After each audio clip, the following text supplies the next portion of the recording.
Chapter 35-45. Okay, there's no need to say any more. Xiaoyao, help me look after the cave. This is a 1,000-mile sound-transmitting talisman. If you have any urgent matters, you can release this talisman. This bronze pillar country is only 2,000 miles in size. This talisman should be able to reach you. Xiao Hua took out a 1,000-mile sound-transmitting talisman and gave it to Qin Xiaoyao. Qin Xiaoyao received the 1,000-mile sound-transmitting talisman and carefully put it away. He then reminded, Master, Jade Mountain is on the other side of the Bronze Pillar country. It's more than 2,000 miles away. Master must be careful. This old man knows. With that, Xiaohua waved his hand and the Pegasus flew out from the space. Slurp slurp. Once the Pegasus came out of the space, it immediately emitted a faint white brilliance. The Pegasus spread its wings and emitted a white light. It even raised its head and let out a long neigh that shook the surroundings. Master, take care. Qin Xiaoyao hurriedly bowed and saluted. This disciple respectfully sends Master off. With a wave of Xiao Hua's hand, Lu Yi and Wang Bifei flew up from the ground and landed on the neck of the heavenly horse. Xiao Hua also got on the heavenly horse. Then, Xiao Hua patted the heavenly horse's neck. The heavenly horse's four hooves stomped on the ground as it flapped its wings and soared into the sky. Not long after, the heavenly horse's brilliance turned into a small dot. Only Xiao Hua's singing voice could be heard in the entire Black Cloud Ridge. The Black Cloud Ridge's battle formation has been completed. From now on, the Dao Gate has a foundation. Respectfully sends Master off. On the Black Cloud Ridge, whether it was seeing the Pegasus' brilliance or hearing Xiao Hua's singing voice, everyone respectfully shouted. I-oh. Only Qin Xiaoyao raised his head from the ground and hurriedly raised his hand as if he wanted to remind Xiao Hua. Unfortunately, Xiao Hua's figure had already disappeared. Qin Xiaoyao could only mutter in his heart, Master, you're flying in the wrong direction. Early morning several days later, on the other side of the Bronze Pillar country's capital, the sun shone down. The city walls of the Bronze Pillar country looked especially mighty under the sunlight. Under the warm sunlight, teams of heavily armored soldiers patrolled back and forth with weapons in their hands. These soldiers had tense and serious expressions on their faces, as if a great battle was about to break out. Open the city gate. Below the city wall, a loud and clear voice sounded. Rumble. The city gate made a heavy sound as it was slowly pushed open. The small merchants and peddlers who had been waiting outside for a long time were about to rush in with their wooden carts. The carts were filled with vegetables, chickens, ducks, and other things. They were all goods that these merchants relied on to make a living. Wait! An extremely imposing roar sounded from within the city gates, followed by the sounds of horse hooves and armor. Several groups of soldiers wearing the same type of armor as those on the city walls rushed out from within the city gates under the lead of several mounted officers, blocking these merchants outside the city gates. Sir, what are you doing? The merchant in front was an old man who was pulling a cart of vegetables. The vegetables on the cart were abnormally fresh, and there were even some sparkling dewdrops hanging on the leaves. This little one has to deliver vegetables to Master Wang in the western part of the city. He wants to entertain guests today. If this little one's vegetables aren't fresh and miss the master's feast, this little one can't bear the responsibility. Shut up. The officer in front of the horse scolded, then raised his head and said, This official is under the orders of the Ministry of War. From today onwards, this official will guard the East Gate. Everyone coming in and out must be inspected by this official, sir. Inspect what? This little one passes through the East Gate every day to sell chickens and ducks at the market in the eastern part of the city. If you don't believe me, you can ask the old guard at the gate. Behind the old merchant, the middle-aged man pushing the cart of chickens and ducks was somewhat dissatisfied. Even the chickens and ducks on the cart started to quack. For a moment, the entire area outside the east gate was in chaos. "Paw! All of you, shut up." The officer waved the horsewhip in his hand and said angrily, "Right now, we are at war. For the safety of our Bronze Pillar country, and for your safety, the Ministry of War has ordered that not only the East Gate, but also the other 3 gates of the capital city. Maybe there are spies from the enemy countries among you. Is there a weapon hidden in your vegetables?" "Oh, sir." The old man's expression changed drastically as he hurriedly shouted, "Take a look for yourself. This little one is a native of the Bronze Pillar country. How could I possibly do something that would let down the Bronze Pillar country?" "That's right, sir. This war isn't just a matter of a day or 2. It's already been hundreds of days. What does it have to do with us? I heard that the Jiang country was already exterminated by the king. Who dares to go against my Bronze Pillar country? What is it? You don't even dare to let me check." The officer looked at the noisy crowd and laughed sinisterly. "Instead of saying so much here, I've already checked it." "Sir." The old man in front of him smiled bitterly. "It's not that this little one doesn't dare to let you check, but the problem is that this little one's vegetables." "All right, sir, please be gentle with them, just like how you treat your own wife, okay? This is all copper coins. Shut up for lousy." The officer waved the horsewhip in his hand, but he was only threatening him and did not really whip him. Then, he ordered the soldiers beside him, "Quickly go and check. Don't let go of the suspect." "Yes." The group of soldiers responded and rushed into the crowd like wolves and tigers. These soldiers were not as kind as the officers. Immediately, the sound of chickens crowing and dogs barking could be heard. The seemingly fresh vegetables turned into ruins in a moment. The old man at the side was distressed to protect them, but he was not as strong as the soldiers. After the soldiers checked randomly, they waved their hands and let him pass. They then rushed behind the old man. The old man was about to cry and stood there without moving. When the officer saw the old man blocking the city gate, he frowned and shouted, "Old man, why aren't you hurrying to deliver the vegetables? Although this dish is a bit messy, it doesn't affect its consumption. Even if Master Wang doesn't want it, you can still sell it at the market." "Sigh, sir." The old man said with a sullen face, "Vegetables can be sold at the market for 30 copper coins. This little one woke up so early to give them to Master Wang. He was kind enough to give this little one 33 copper coins. Today, this little one has messed up Master Wang's matter, so don't think about sending food to him in the future. It's only 3 copper coins, why are you complaining again? Look at how you're blocking the people behind you." A young officer at the side roared and was about to wave the horsewhip in his hand. "Stop." The middle-aged officer shouted and stopped the young officer's recklessness. He took out a few copper coins and threw it to the old man. "We're guarding here for the safety of our copper pillar state. There are many people entering the city, so we can't treat them as gently as we treat our wives. This is Lousy's compensation for you.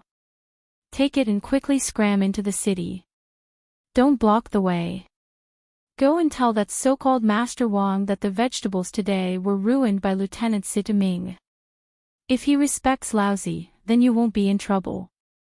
If he looks down on Lousy, then Lousy can't do anything about it." "Yes, yes." The old farmer beamed with joy. He quickly picked up the few copper coins scattered on the cart and stuffed them into his pocket. Then, he hurriedly pushed his small cart and rushed into the city gate. "Lieutenant Situ." The officer at the side didn't understand. Although the old farmer's vegetables were messed up and damaged, they can still be sold at the market after peeling off the leaves and sprinkling some water on them. It's only 3 copper coins. He's obviously. Without waiting for the officer to finish, Lieutenant Situ waved his hand and said, "No need to say more. It's just 3 copper coins. To you and me, it's pocket money. To this old farmer, it's just a day's worth of food. Giving it to a beggar is also giving it to him. At least he won't be blocking the city gate." "Yes, Lieutenant is wise." The young officer complimented and then looked at the mess outside the city gate. He whispered, "Lieutenant, what's going on today? Why did the Ministry of War suddenly want us to guard the 4 gates? Aren't there still 4 military commanders above the 4 gates? They have strong soldiers and strong horses. What kind of situation have they not seen before? Furthermore, when the army left the country and my king personally led the army, the capital city wasn't so vigilant. Could it be that something happened? This." Lieutenant Situ hesitated slightly. He raised his eyes and looked to the left. Other than the 2 of them, there was no one else. He whispered, "Gao Peng, this is only for me to tell you. You can't say a word to anyone else." "Lieutenant Situ, don't worry. Don't you know what kind of character I have?" When the young man named Gao Peng heard this, his eyes lit up. He lowered his head and whispered a reply. Lieutenant Situ nodded. "Actually, it's not considered a secret. Furthermore, it's been almost 100 days. Although the 6 ministries in the imperial court requested for it to be kept a secret, paper can't hide fire. Even if I don't say it today, you will know sooner or later." Lieutenant Situ's words made Gao Peng's heart itch even more. He anxiously asked, "What secret? You actually want me to personally investigate the people who enter the capital city? The Grand Tutor is dead." Lieutenant Situ accidentally looked to the left and whispered. "Ah. What? The Grand Tutor?" Gao Peng was indeed still a young man. His eyes flashed with an expression of disbelief as he cried out in surprise. "Do you want to die?" Lieutenant Situ raised his hand and covered Gao Peng's mouth that was beside his ear. He angrily said, "If you want to die, don't implicate me." "Lieutenant, Lieutenant." Gao Peng hurriedly apologized and lowered his voice. "It's all my fault. It's not that I was careless. This news, cough cough, it's really too shocking. The Grand Tutor's divine abilities are incomparable. He's already an immortal on the land. How is this possible?" Not bad. You still have some knowledge. You didn't ask me if the Grand Tutor died of illness." Lieutenant Situ nodded slightly and seemed to be praising him. Gao Peng smiled and said, "I'm just too surprised. I'm not brainless.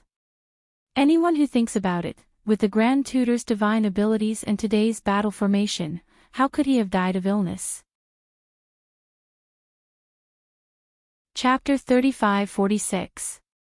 Commandant Situ had obviously been asked this question before, so he nodded his head in distress. "That's the problem.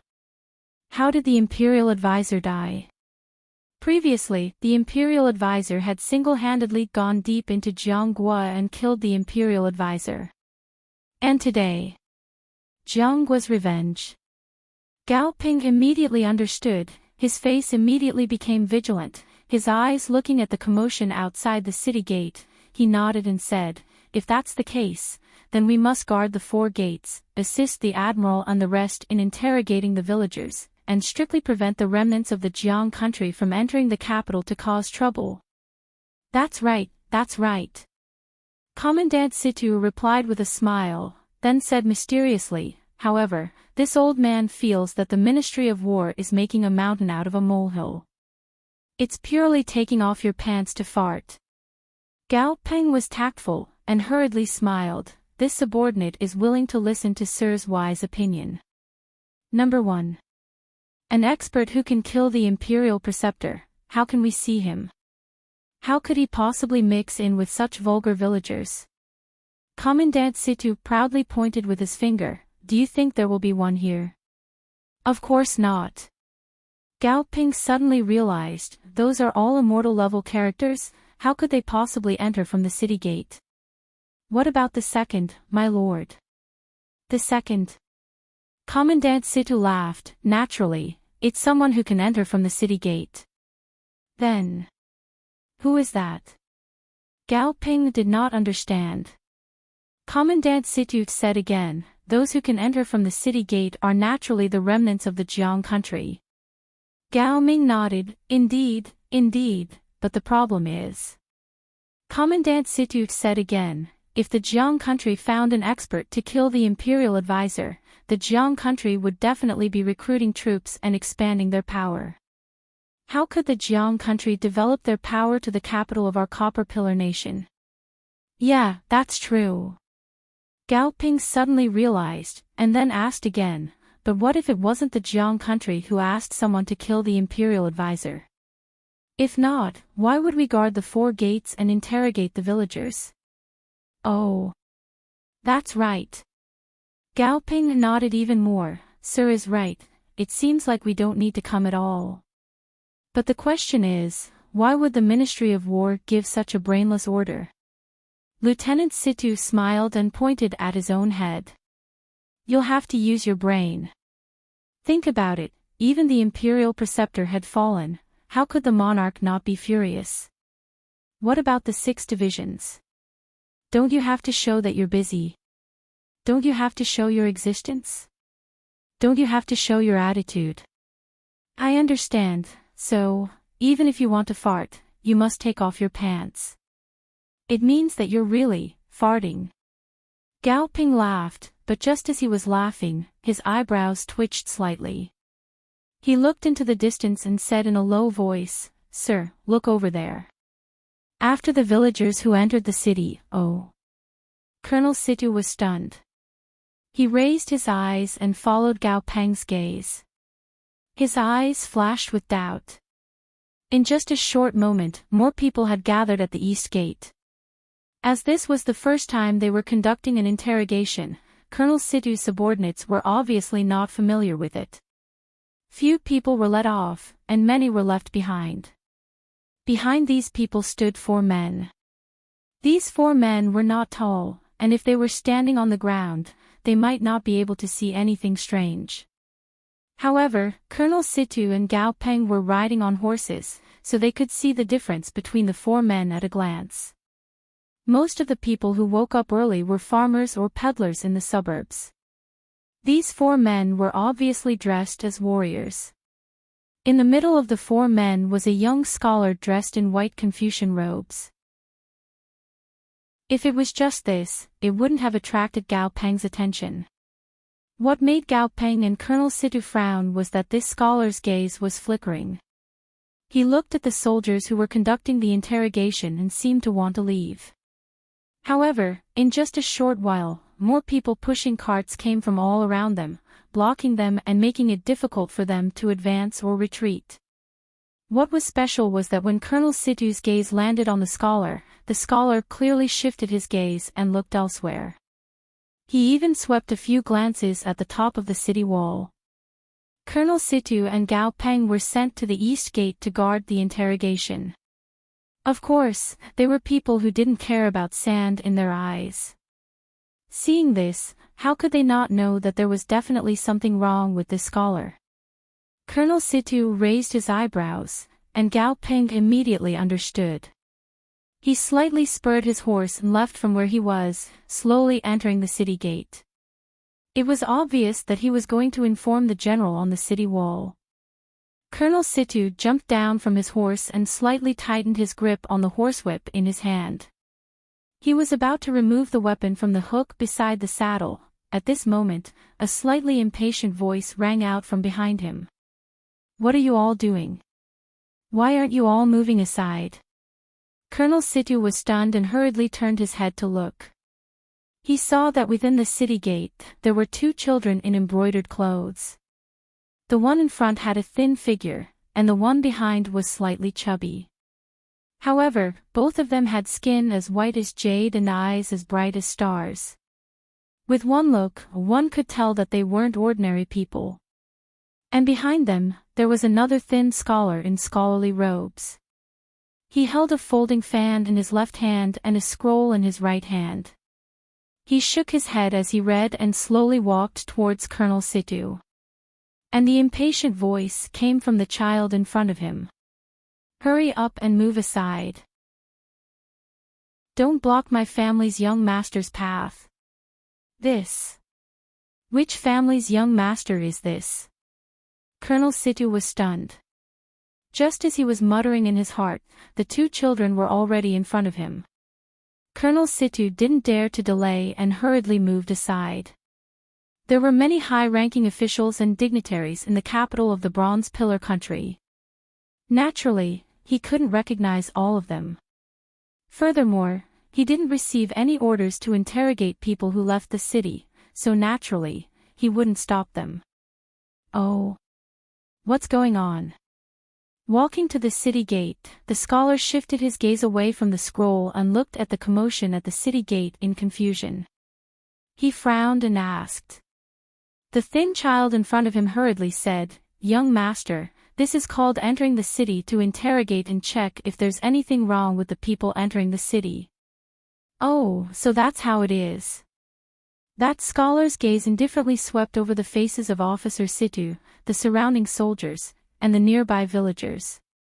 Then, without stopping, he continued to walk out of the city gates at a neither fast nor slow pace. Seeing that the scholar didn't even know what an interrogation was, Colonel Situ knew that he couldn't afford to offend this scholar. Or rather, this scholar had nothing to do with him. Thus, he raised his hand and took down his Damascus steel spear from his horse, preparing to follow behind the scholar. In the distance, the scholar in the crowd clearly saw Colonel Situ and Gao Peng's actions and knew that things weren't going well. A trace of panic appeared on his face. He turned his head and was about to lead the four martial artists out of the crowd. However, the scholar raised his head and looked at the spear and sword on the city wall. Hesitation appeared in his eyes again. It was at this moment that the scholar who came out of the city happened to walk to his left. The scholar's eyes turned and he hurriedly squeezed out of the pile of carriages and called out, Brother Su, I'm here." The one who came out of the city was naturally Xiao Hua. He brought Lu Yi and Wang Bianfei out of the Black Cloud Ridge and didn't directly fly to the Jade Mountain.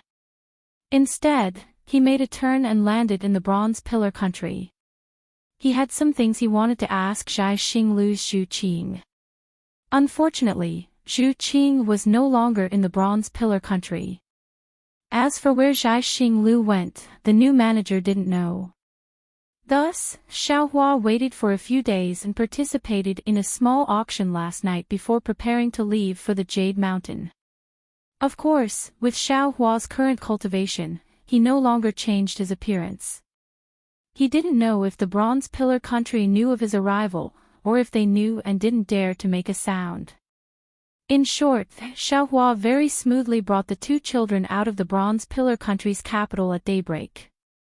As for why Xiaohua was dressed in scholarly robes and had the two children call him young master, it was purely on a whim. It was like Yu Zhongquan's so-called study tour.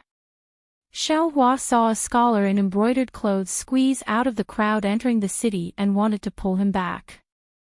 Moreover, the scholar even called him Brother Su. At first, he was somewhat astonished, but when he saw the scholar's slightly panicked appearance and the weapon in Commandant Situ's hands behind him, he couldn't help but laugh in his heart and let the scholar grab his scholarly robes. Sure enough, when the scholar saw that Xiaohua didn't reveal any doubt or disgust, he was overjoyed and called out, Brother Su, this little brother waited outside the city for an entire night.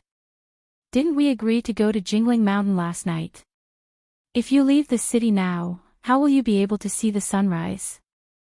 As the scholar spoke, he winked at Xiaohua, as if reminding Xiaohua not to expose him. Xiaohua smiled and said in a clear voice, Brother Lang, it's not that this little one didn't go last night. This little one suddenly had an important matter at home and this little one had no choice. Today, as soon as the city gates opened, this little one hurriedly came out. Wasn't it precisely to apologize to Brother Lang? AI, don't talk about apologizing. The scholar took advantage of the situation to pull Xiao Hua's sleeve and walk outside. You'd better think about how to explain it to Miss Ling Hua. You've already stood her up twice in a row. Forgive me, forgive me. Xiao Hua said with a smile, it seems this little one wants to be the host and bring a bramble to ask for forgiveness. As they spoke, the two people very affectionately left. Louis naturally wasn't surprised. He pulled the somewhat dazed Wang Yifei and walked in front, while the four men protected them at the back. Commandant Situ naturally stood in the distance, somewhat uncertain. However, seeing Xiao Hua's calm appearance, he didn't seem to be faking it, so he didn't chase after him. As for above the city wall, when Gao Peng looked down again, Xiao Hua and the scholar had already walked far away. The scholar pulled Xiao Hua for no less than half the time it took to eat a meal.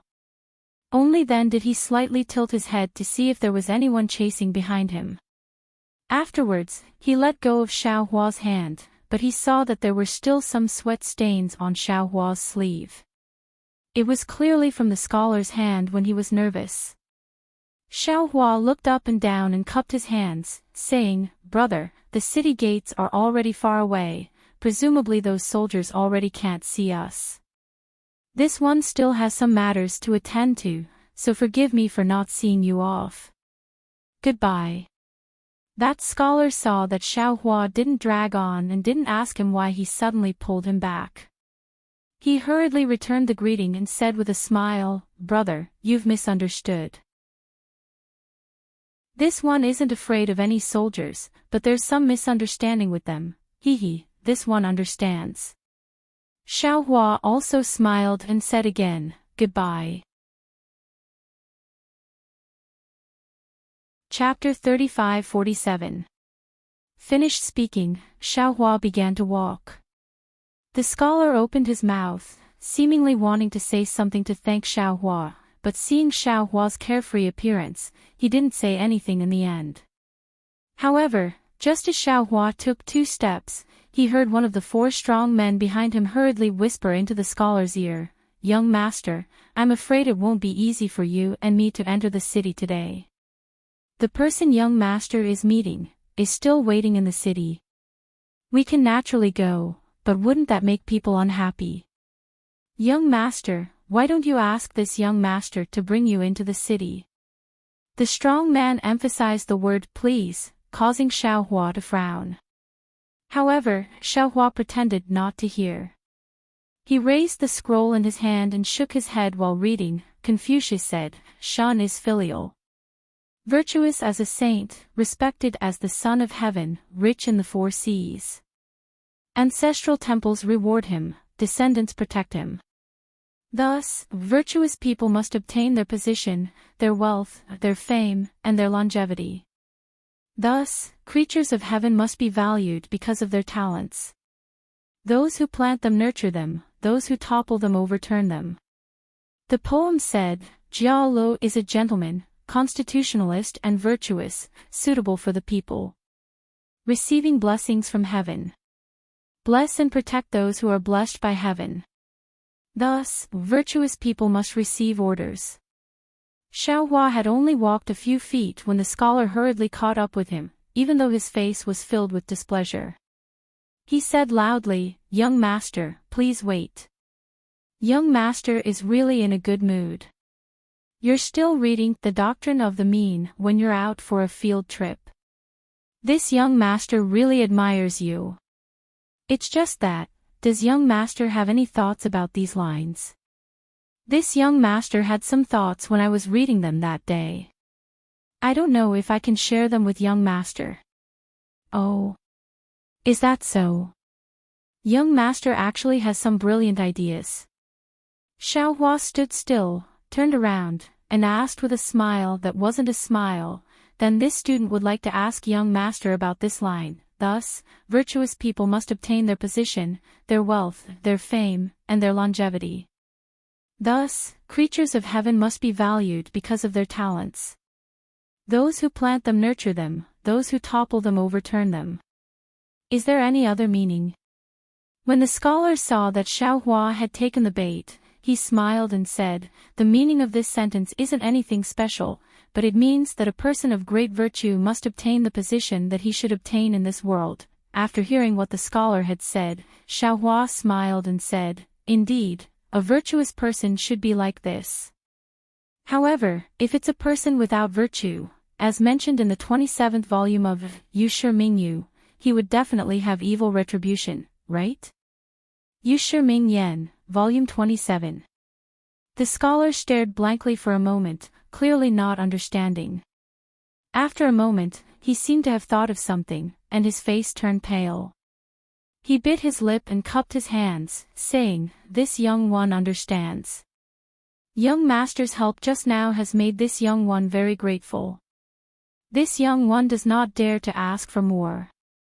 And it's best to correct your mistakes." Xiaohua nodded slightly, no longer paying attention to the scholar. He waved his hand and left. However, as soon as he left, the burly man hurried over with an angry look. He urged, "Young master, why are you so hesitant? In the end, is refinement more important, or is the master more important?" This. The young master pondered for a moment, stamped his feet again, and hurriedly chased after Xiaohua. He shouted, "Brother, this young one has a presumptuous request.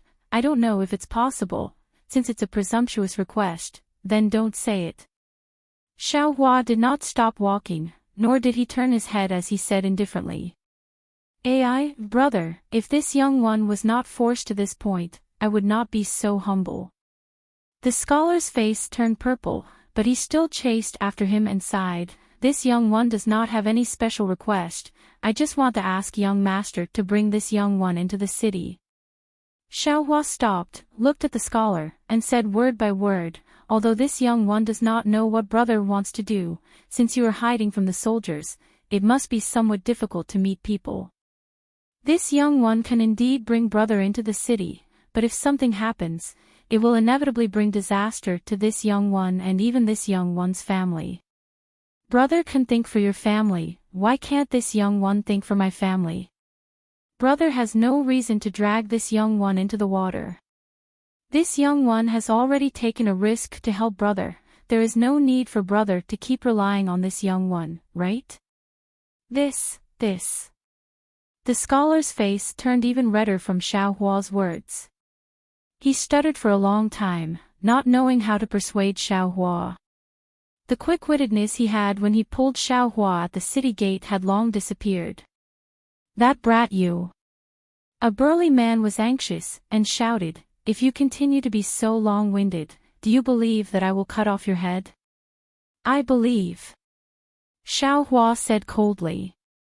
"Young master, the nobles of the Copper Pillar State are all good people. This scholar must be the son of a noble.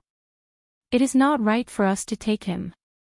Another burly man said in a low voice, "Put a knife to his neck, he dares not to bring us into the city."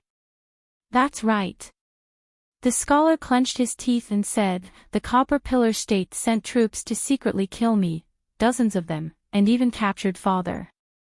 This student and the Copper Pillar State's blood feud is absolutely irreconcilable. Since this scholar is the son of a noble, he is also this student's enemy." Wang Jin. "This young one is here. What orders does young master have?" The burly man hurriedly replied. The scholar pointed at Xiaohua and said, Take him." However, the scholar looked at Xiaohua's starry eyes, and the disdain on his face. In the end, the scholar did not give the order. He sighed heavily and waved his hand, saying, "Wang Jin, let's go. Our ancestors have said that the heavens must be clear, the human relations must be clear, and the holy words must be spoken. Although my family has declined, I cannot break the teachings of my ancestors." Finished speaking, the scholar did not order anyone else, and turned to walk towards the city gate. However, he only took a dozen steps before hesitating. He looked left and right, not knowing if he should enter the city or not. Xiao Hua smiled. This scholar could not be considered pedantic. At most, he was a soft-hearted person. He did not have his own opinions, nor was he the kind of person who would place his own benefits above others' losses. It seemed that he really did have something important to do in the city, but unfortunately, the Copper Pillar State had increased the inspection of the city gate. After thinking for a moment, Xiao Hua said in a clear voice, "Brother, aren't you too pedantic? If you can't enter the East Gate, why can't you go to the West Gate, South Gate, or North Gate? If you go in and out openly, who would stop a scholar?" "Oh, that's right." The scholar slapped his forehead and came to his senses. "If the East Gate is exposed, you can still enter from the North Gate. Why must you hang yourself on a tree?" "Many thanks, brother." The scholar hurriedly bowed as if to thank Xiao Hua. Unexpectedly, Xiao Hua did not even look at him. Instead, he waved his hand, and a several zhang long carriage landed on the road. This carriage was maroon in color, and there were many fine inscriptions carved on it. As the inscriptions flashed, a large amount of clouds appeared under the carriage. "Ah!" The scholar stared blankly, somewhat unable to believe his eyes. After all, he had used the clear eyes technique to check Xiao Hua's cultivation, but he did not see any signs of cultivation at all. Looking at Xiao Hua again, he waved his hand again. A bright white light flashed, and a monster that looked like a horse but was not a horse appeared in front of the carriage. Xiao Hua floated up the carriage, and the two boys, Lu Yi and Wang Yifei, also jumped behind the shaft of the carriage. Xiao Hua slapped the shaft of the carriage, and the inscriptions on the shaft flashed, and a mist wrapped around the monster like a rain. Harumph! The monster raised its head and roared a few times. Its four hooves flipped, and a pile of light feathers appeared on its back. As the light feathers flapped, the monster flew up into the air, and the carriage was also pulled by the monster into the sky. This. The scholar was at a loss for words again. After a moment, he came to his senses and hurriedly bowed. "This junior has offended you. I hope senior can forgive me." Unfortunately, Xiao Hua's Pegasus was very fast. In the blink of an eye, it had already flown out 100 feet. The scholar's voice was slightly lower with shame, so Xiao Hua might not be able to hear it. Not to mention the scholar's shame, even the four brawny men showed extreme fear in their eyes. They did not expect that the scholar they had schemed against for a long time was actually someone they could not afford to offend. Pegasus. This is a Pegasus. Suddenly, one of the brawny men came to his senses and hurriedly shouted, "Isn't this the Pegasus that young master saw at the auction in Jiaxinglu last year?" That's right, the scholar was also surprised. The fierce winds in the sky were unable to blow Lu Yi and Wang Yifei. Chapter 35-48. Hearing Lu Yi's confusion, Xiao Hua smiled and said, "There are too many injustices in this world. As long as there are people, there will definitely be injustices. However, these injustices don't necessarily have to be taken care of. These injustices don't necessarily have to become fairness. Under the heavenly Tao, fairness and unfairness are normal. There is no such thing as absolute fairness. Take this scholar for example. He has the ability to solve his own problems and has people helping him. Why should this old man interfere? What's more, this scholar did not mention his name from the beginning to the end.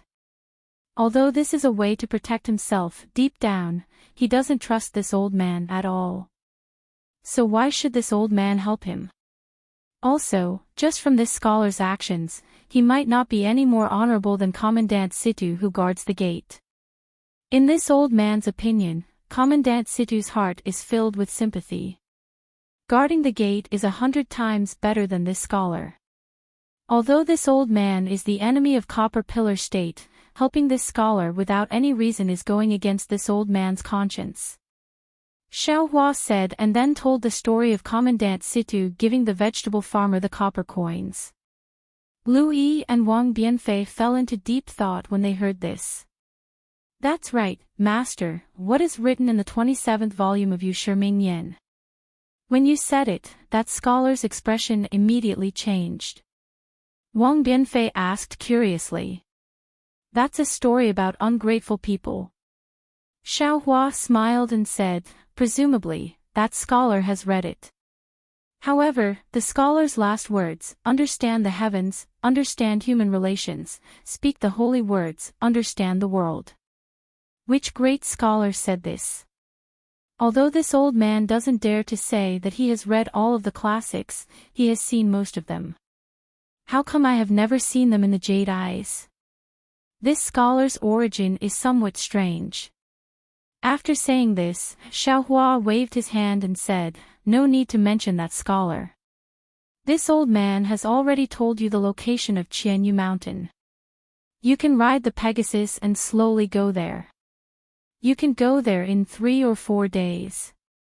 Leading the two boys and identifying the direction was probably what Xiao Hua wanted them to do the most, right? Yes, Master. Lu Yi obediently replied and didn't ask any more questions. However, Wang Bianfei was different. He smiled and said, Master, the Jade Mountain in front of us is only a few thousand miles away.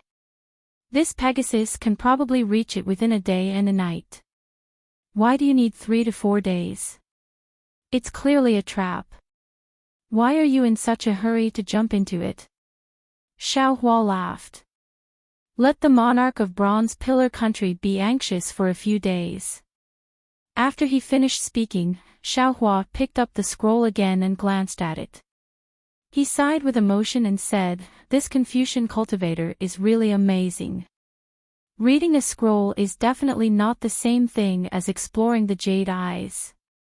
From this scroll, not only can I read the meaning of Confucian cultivation, I can also sense the awe-inspiring qi gushing out between the lines. If you deliberately comprehend the awe-inspiring qi between heaven and earth and feel that it is incomparably majestic, this kind of cultivation method is much easier than my Dao Sex qi refining. What this old man doesn't understand the most is that this Confucian cultivator's true qi doesn't simply fall into the middle dantian. That true qi will also spread between heaven and earth and fuse with the awe-inspiring qi. Every Confucian cultivator will send out their true qi. In every era, more true qi will appear. No wonder the awe-inspiring qi in the hidden immortal continent is increasingly mellow and rich. It even has the precipitation of time. Once a Confucian cultivator is useful, this awe-inspiring qi will immediately obey his command. Isn't this similar to the inheritance of Yao cultivators? Master said it so mysteriously. This little one also wants to practice Confucian cultivation. Lu Yi sat in front of Xiao Hua and said with a smile. Xiao Hua smiled and said, that's not necessary.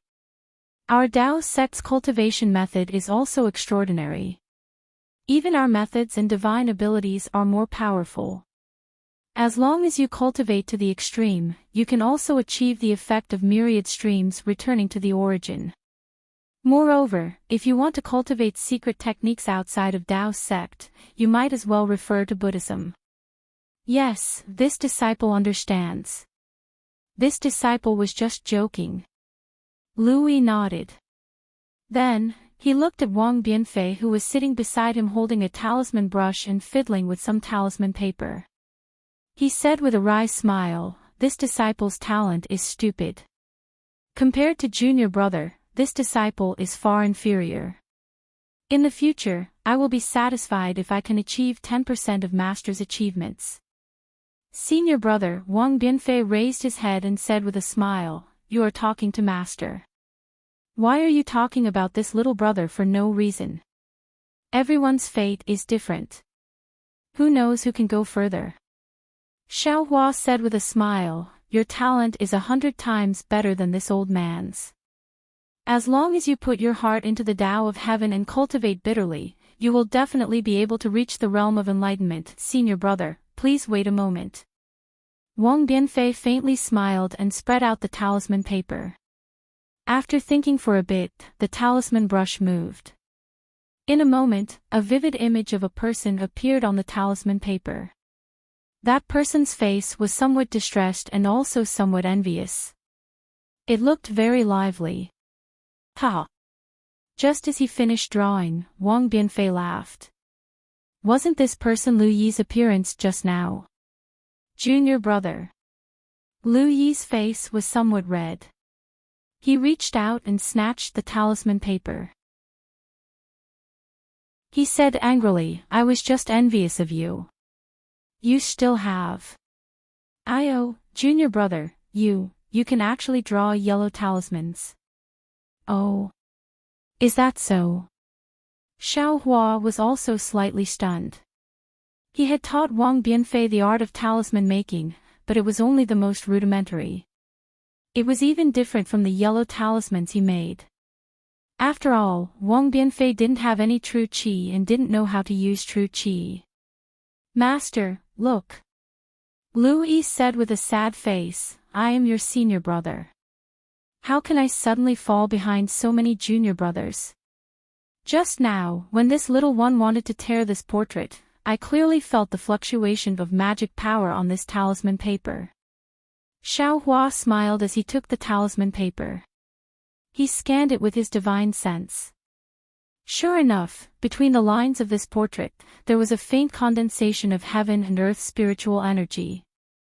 Although it still couldn't be compared to yellow talismans, it was still able to condense true qi using talisman brush, talisman ink, and talisman paper. This was the most fundamental improvement. Genius, after all, you're a genius. Xiaohua was somewhat speechless. He looked at Wang Bianfei's slightly uneasy appearance and said with a smile, correct, Bianfei, you can already draw yellow talismans. Right, how's the progress of your qi refinement technique? Disciple has already reached the peak of the first level of qi refinement. Perhaps within a day or two, I can break through to the second level of qi refinement. Wang Bianfei didn't dare to conceal anything. Under the ecstasy in his heart, he honestly replied. Xiaohua nodded. He understood. For the first 4 levels of qi refinement, the disciples of ordinary cultivation sects would generally reach the first level in a year. Wang Bianfei's speed couldn't be considered too shocking. After thinking for a moment, Xiaohua indifferently said, correct. Don't be in a hurry to break through to the first level of qi refinement. Stay at the peak of the first level for a few more days and comprehend the mysteries within. Yes, disciple understands. Wang Bianfei hastily replied. Xiaohua thought for a moment and said, you have a talent that's superior to others in the field of painting. I'm afraid that this Tao of talismans is destined to be stronger than others. However, what this old man is going to teach you now is still the most common, or perhaps the most common talisman crafting techniques. You should first practice and focus on comprehending the wonders of the spiritual energy of heaven and earth. To be specific, use your heart as the brush, use your true qi as the ink, and heaven and earth as the canvas. Thread, paint between heaven and earth. Wang Bianfei's eyes lit up all of a sudden, flashing with a rare fanaticism. He almost couldn't restrain his voice as he said in a low voice, Master, this is precisely this disciple's dream since childhood. Xiaohua said and returned the portrait to Wang Bianfei. He already understood that his talisman crafting techniques and the Tao of formations should be able to be passed on to Wang Bianfei. Senior brother. Wang Bianfei took the portrait and respectfully handed it to Lu Yi, saying, this is the first work of this little brother that contains true qi in this life. I respectfully offer it to senior brother. I hope that senior brother can cherish it. Good. Lu Yi smiled. Although he was somewhat envious in his heart, he was more happy. Taking the portrait with both hands, Louis carefully put it away in his bosom. "Louis, how's your cultivation?" Xiaohua asked again. "This old man brought you out to give you pointers. If this foundation isn't laid properly, it will be difficult in the future." In the past, this old man spent countless thoughts in order to consolidate his Tao foundation. "I would rather not step into the second level of qi refinement." And, fortunately, Zhang Qingxiao and Xiao Xianrui weren't here. Otherwise, after hearing Xiao Hua's words, they would have immediately fallen from the flying carriage. It wasn't that he didn't want to advance, it was that he couldn't advance no matter what. Yes, this disciple understands. The foundation is more important than anything else. This disciple will definitely follow Master's words. Lu Yi and Wang Bianfei respectfully replied. Although Lu Yi had met Xiao Hua earlier and also came into contact with qi refinement techniques earlier, he awakened his spirit later than Wang Bianfei. His aptitude was also a bit worse than Wang Bianfei's. Although he had already stepped into the first level of qi refinement, there was still a distance from the so-called peak. After Xiao Hua asked, he gave them some pointers and let them comprehend it themselves. Xiao Hua's own cultivation was mostly done by himself. Therefore, he was also the same when teaching disciples. He only told them the techniques and comprehensions, and later let them figure it out themselves. Perhaps this was the legendary, like teacher, like disciple. Xiao Hua naturally didn't need to worry about the heavenly horse. It spread its wings and slowly flew in the sky, looking so carefree. Xiao Hua's divine sense swept over. Seeing nothing strange, he sent his consciousness into the space. The green-robed Xiao Hua had already returned from the nascent soul in his lower dantian to the space. He was sitting cross-legged in the sky, facing the shabby immortal execution stage. Strands of lightning fell from the immortal execution stage and entered the green-robed Xiao Hua's body. Seeing this, Jade Archive Xiao Hua was somewhat baffled. "Fellow Daoist, please." Jade Archive Xiao Hua cupped his hands and said, "I don't know what fellow Daoist is doing. Do our techniques have this kind of secret cultivation technique?" "Fellow Daoist." The green-robed Xiao Hua opened his eyes and said in a low voice, "All techniques are created by someone.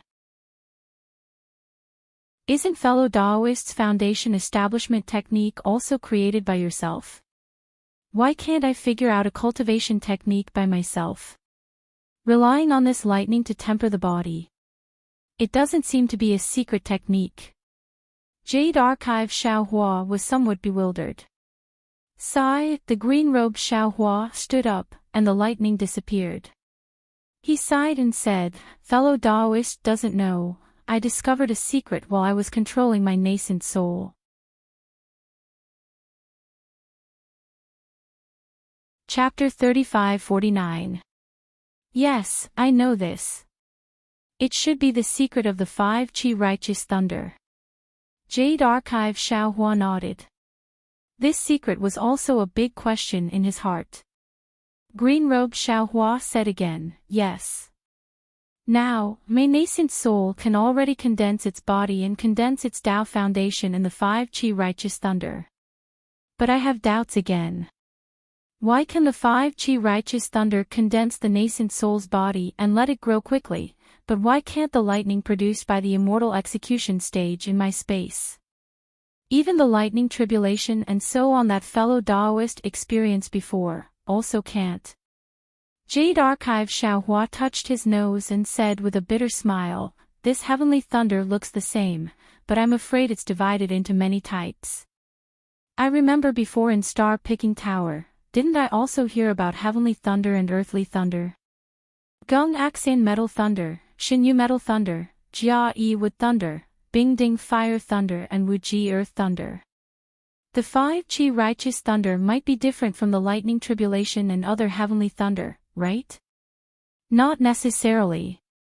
Green-robed Xiaohua stretched out his hand and made a grabbing motion in the air. A ball of lightning appeared in his palm. The lightning flashed and countless mysteries were annihilated. Even the Jade Archive Xiaohua couldn't see through it with a glance. This poor Taoist knows that the birth of lightning and the destruction of lightning is the beginning of life. The spiritual energy of heaven and earth is also born along with the lightning strikes. However, the spiritual energy of heaven and earth seems to be dead, or it could be said that it is lifeless. It doesn't have the vitality of heaven and earth like the noble qi. This is also the difference between my Tao sect's divine ability and Confucian's divine ability. Then why is there life in the righteous qi? It should be related to the 5 qi, right?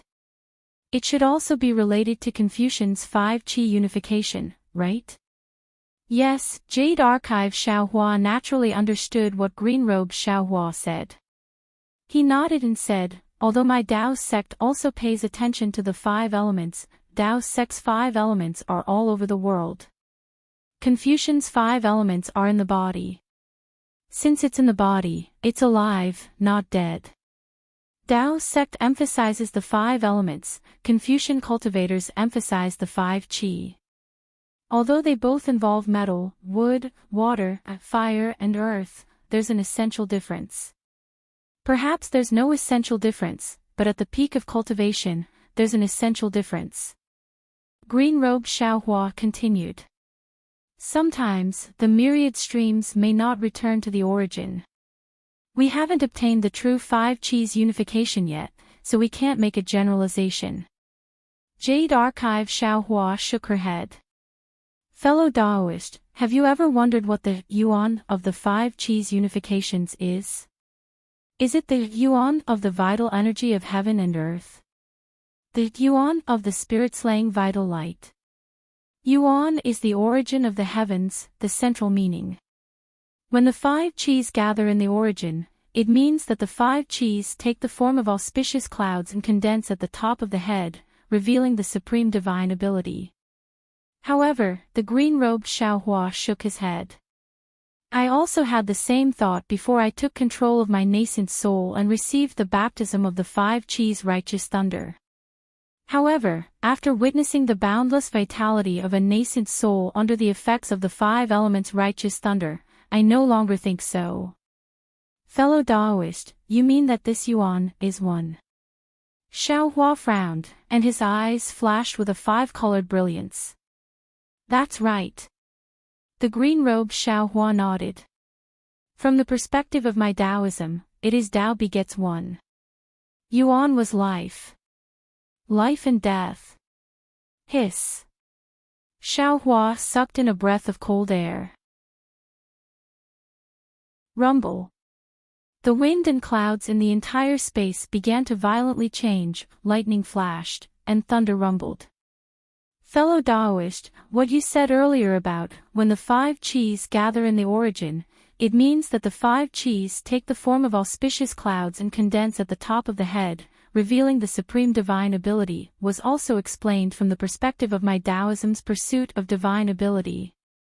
The green-robed Xiaohua continued, fellow Taoist, have you ever thought that all the cultivation paths in this world might not necessarily be the pursuit of divine ability, might not necessarily be the pursuit of power, and might not necessarily be the pursuit of longevity?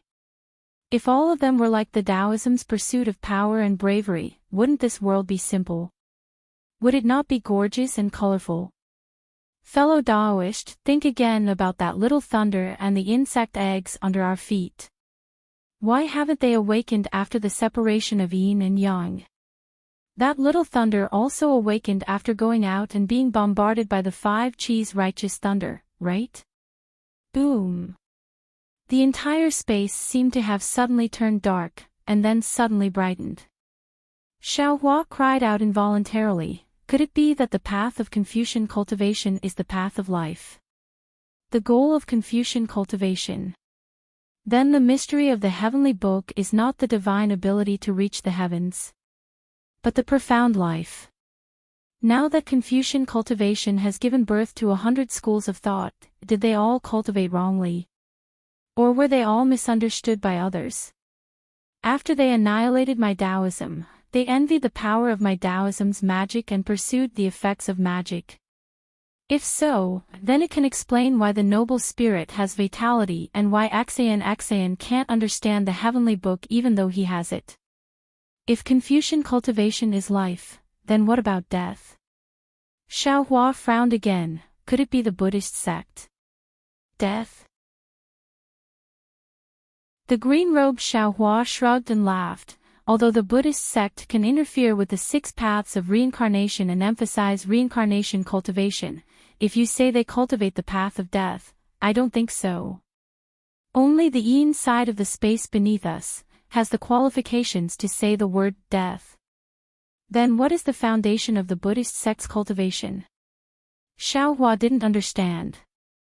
The green-robed Xiaohua didn't know whether to laugh or cry. You have to ask that baldy up there. He recites Buddhist scriptures every day and has already formed a 5th grade golden lotus. I'm afraid he will soon reach the 9th grade. At that time, even if you don't ask him, Mahavairakana will come to find you and tell you the foundation of the Buddhist sect in person, right? Yes. Xiaohua understood. The Buddhist scriptures and Dharma of the exquisite temple were the foundation of the Buddhist sect's cultivation. Moreover, he also knew that the Sarira of the Buddhist sect should be the foundation of the Buddhist sect's cultivation. However, he didn't know what the Sarira was used for. Although the dark clouds are thick and the night is bleak, the sun and light will always appear. Everything will be revealed one day. Xiaohua raised his head slightly and pointed his finger. The clouds in the sky scattered and the sky opened.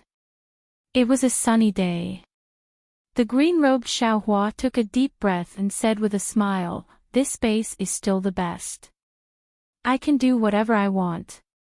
Being in that nascent soul's body is really suffocating. Fellow Taoist, don't be lazy." Xiaohua stretched and said, "Although our future is bright, we have also provoked a lot of trouble. Lu Yi, Wang Bianfei, Qin Xiaoyao and the others seem to have a problem with the seal of the spiritual aura sky. We have to hurry up and cultivate." Fine, fine. The green-robed Xiaohua quickly waved his hand. "I was just forced to work by you. I just rested for a moment, and you're noisy again. Why don't you find someone else?" "Who else is there?" Xiaohua smiled bitterly, looked at the sky and said, "Fellow Taoist, heavenly law is like a dream, I can't find his trace. Fellow Taoist, karma is like a huge monster, never listening to us. Fellow Taoist, soul cultivator specializes in guarding the mysterious dark clouds. Fellow Taoist, Longmai controls fate and cultivates different from us. Fellow Taoist, Confucian cultivator is now immersed in the 5 Qis unification and wants to uncover the mystery of Confucian cultivator. Fellow Taoist, Buddhist cultivator, oh, I'm afraid he can't be called fellow Taoist anymore. He should be bitterly cultivating Buddhist Dharma, wanting to achieve Namo Maitreya Buddha. Fellow Taoist, Phoenix body is free, but he cultivates heavenly law embodiment technique and heavenly body empowerment technique, so he can't enter the space. Fellow Taoist, do you think I can order him around? Moreover, he is also tempering his bones and practicing the Big Dipper magical fist. That light escape technique is the foundation of our cultivation. There are 10 of us, can we split it? Alas, fellow Taoist, if you knew this, why didn't you split a few more primordial spirits? The green-robed Xiaohua sighed. How would I know that I can't split my primordial spirit after going through the 3 gold lightning tribulation? Jade Archive Xiaohua shrugged. I thought that I could split it at will in the future, so I didn't think too much about it. However, now that I think about it, I'm afraid that there will be problems no matter how many primordial spirits there are. Not to mention that the Phoenix Dharma body hasn't returned yet. We recently took in a devil spirit as a little brother. Even that bone-tempering fellow Taoist is somewhat unruly. If we can't get along well in the future, I will be in even greater trouble. Forget it, forget it. You can go. The green-robed Xiaohua waved his hand. I know. That is Shan Jun's cultivation method, Jade Talisman refining technique, and especially the teleportation formation you want. I will work hard on it. I won't delay you. After you take out the gold and wood elemental magnetism, you can set up a large formation there. Fellow Taoist Nose Eyes Heart. Jade Archive Xiaohua smiled and cupped his hands. I will go. Oh, don't worry. Before you go out, take a look at Little Yellow. This little guy seems to have some problems. The green-robed Xiaohua seemed to say casually, cupped his hands, and disappeared. Jade Archive Xiaohua was stunned. He waved his hand and saw Little Yellow appear in front of him. Sure enough, as the green-robed Xiaohua said, Little Yellow was somewhat dispirited. Jade Archive Xiaohua muttered to himself, thinking that when Little Yellow went out, it seemed to be like this. When Jade Archive Xiaohua looked carefully, he didn't see anything wrong with Little Yellow. Little Yellow. Jade Archive Xiaohua said. Mother. At this time, Little Yellow woke up from its absent-minded state and answered in surprise. However, it didn't jump into Jade Archive Xiaohua's arms as lively as before. Instead, it swayed its tail slightly, looking very calm. Are you feeling unwell? Jade Archive Xiaohua said with a smile, if there's anything, feel free to tell Mother. It's nothing. Little Yellow turned its neck in boredom. Boy just feels bored. Bored? What do you mean? Jade Archive Xiaohua didn't understand. Are you feeling uncomfortable at home? Or? Mother, Little Yellow said with some embarrassment. Home is very good, there is nothing uncomfortable, but because it is too comfortable, it is not as exciting as outside. Moreover, Mother is so awe-inspiring outside, able to kill so many bad people, upholding justice, seeing injustice on the road, pulling out a sword to help. Boy can't be like Mother. Ah. Jade Archive Xiaohua was dumbfounded. He looked at Little Yellow in disbelief and asked curiously, where did you know about Mother? Do you know what upholding justice is? Pulling out a sword to help when seeing injustice on the road. Mother. Little Yellow swayed its tail and seemed to be smiling. This is all from Wang Bianfei. What? Wang Bianfei. Jade Archive Xiaohua was even more dumbfounded. When did you see him? Oh, not good.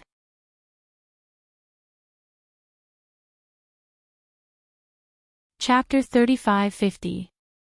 Suddenly, Jade Archive Xiaohua seemed to understand something. He sent Wang Bianfei into the space and sealed the space around Wang Bianfei, but he didn't forget what kind of person Wang Bianfei was. He was the most dreamer in the world. In this guy's dream, he seemed to be able to see Little Yellow, and Little Yellow's dream. Thinking for a moment, Jade Archive Xiaohua lovingly asked, what do you think? Boy wants to leave home and go out to sea. Little Yellow said without hesitation, as if he had been thinking about it for a long time, and now he finally had a chance to say it. However, looking at Little Yellow's pitiful appearance, his little claws slightly clasped together, as if he was afraid of angering Jade Archive Xiaohua. Jade Archive Xiaohua didn't get angry, he just remained silent for a long time.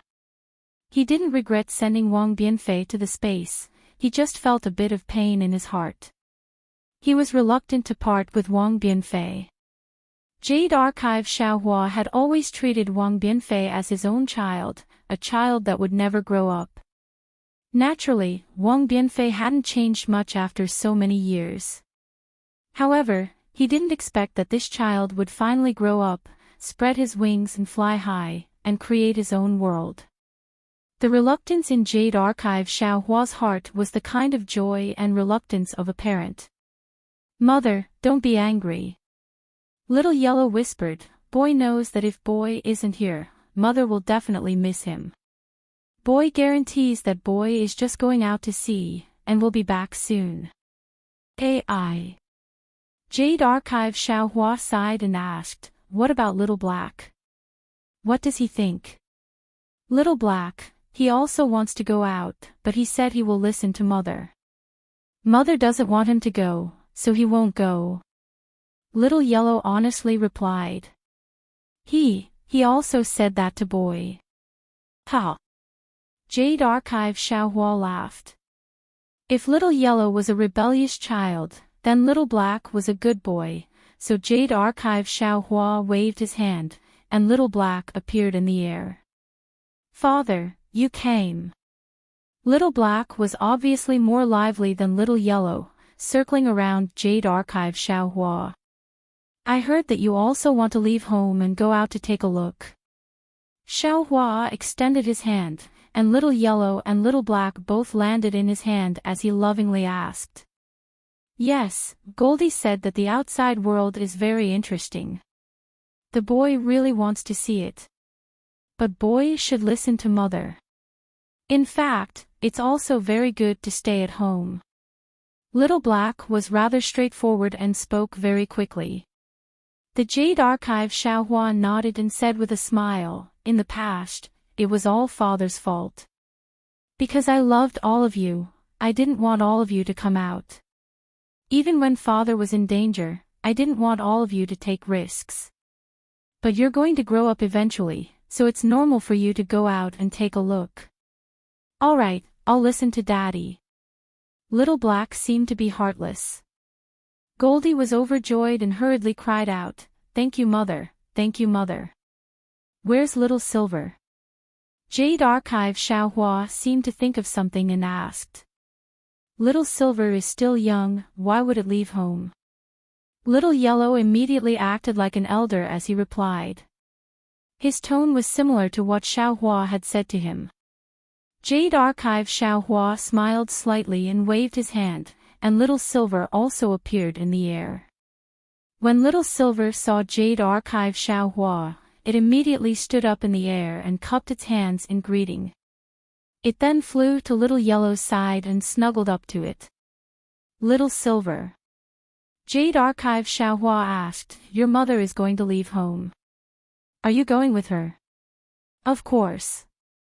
Little Silver's voice was a little low. What are you going to do? Little Yellow scolded. You stay at home obediently. It won't be too late to go out when you grow up. And boy should listen to mother. Little Silver was very afraid of Little Yellow. Hee hee. Jade Archive Xiaohua smiled and waved his hand. 3 rejuvenation pills appeared out of thin air and he said, the 3 of you, take these. Yes, mother. Yes, father. The 3 little things opened their mouths, and the 3 rejuvenation pills immediately fell into their mouths. Watching the 3 little ones take the rejuvenation pills, Jade Archive Xiaohua pondered for a moment. He indeed had a lot of treasures, but the 3 little ones couldn't use many of them. Or rather, it could be said that he didn't know what to give them. Take a rest after taking the pills, Jade Archive Xiaohua said. Xiaohua of the Jade Archive said, after a few days, father will send you out and let you see what's going on outside. Yes, father. Little Black agreed very obediently, but there was already some reluctance in his voice. Hearing this, Jade Archive Xiaohua couldn't help feeling a little sad. He looked at Little Yellow again and saw only excitement. It was likely that its heart had already been set on its way. AI. Xiaohua's heart had never ached as much as this time when he came out of the space. Sighing, Xiaohua raised his eyebrows and berated, Wang Bianfei, come here. Ah. Master. Wang Bianfei seemed to have never seen Xiaohua so angry before. His body trembled and he anxiously said, what's the matter, disciple? Disciple is right beside you. On the way back from home, what kind of dream did you have? Xiaohua asked somewhat angrily. Ah. Wang Bianfei was surprised. He really admired Xiao Hua to the point of prostrating himself before him. He actually knew that he had a lot of dreams. Master. Wang Bianfei didn't dare to hide anything and honestly replied, Disciple dreamed of a little yellow sable. This little sable could speak human language. He bragged to Disciple, saying that his mother was incomparably powerful and could split heaven and earth. Master, if this isn't bragging, then what is? Isn't this little sable's mother the old sable? How is that possible? Thus, Disciple told him about Master, saying that Master could kill a demonic dragon and could kill people from 1,000 miles away. Disciple also said many stories that Disciple heard from Mother. That little sable was a trash that hadn't seen the world, so Disciple said that he had nothing to say. He also said that his mother was very strict with him and wouldn't let him leave home. Disciple said that you wouldn't sneak away. It's really boring at home, outside is more fun. Shut up. Xiao Hua said angrily, this old man is the mother that little sable spoke of. Ah. How is that possible? Wang Bianfei was dumbfounded. He hurriedly knelt down and kowtowed, Master, please forgive me, Master. Disciple didn't know. Humph. Xiao Hua was both angry and amused. He didn't know how to reprimand Wang Bianfei. Presumably, Wang Bianfei had put all those stories that his mother told him on his head. Little Huang was originally the trash that Wang Bianfei said had never seen the world. Now that he was here, he even called Xiao Hua mother.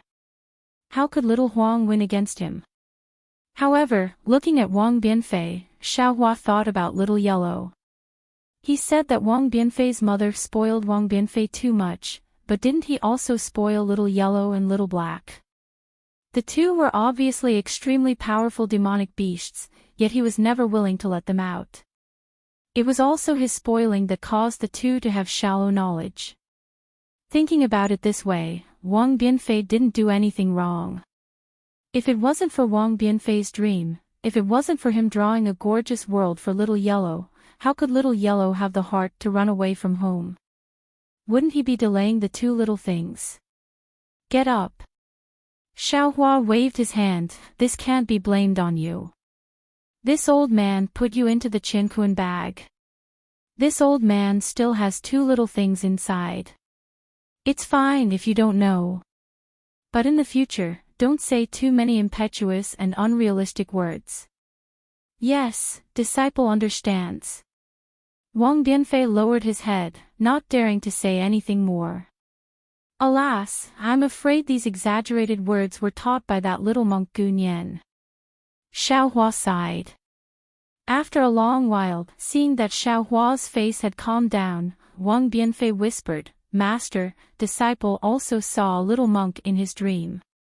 Oh. Which little monk? Gu Nian.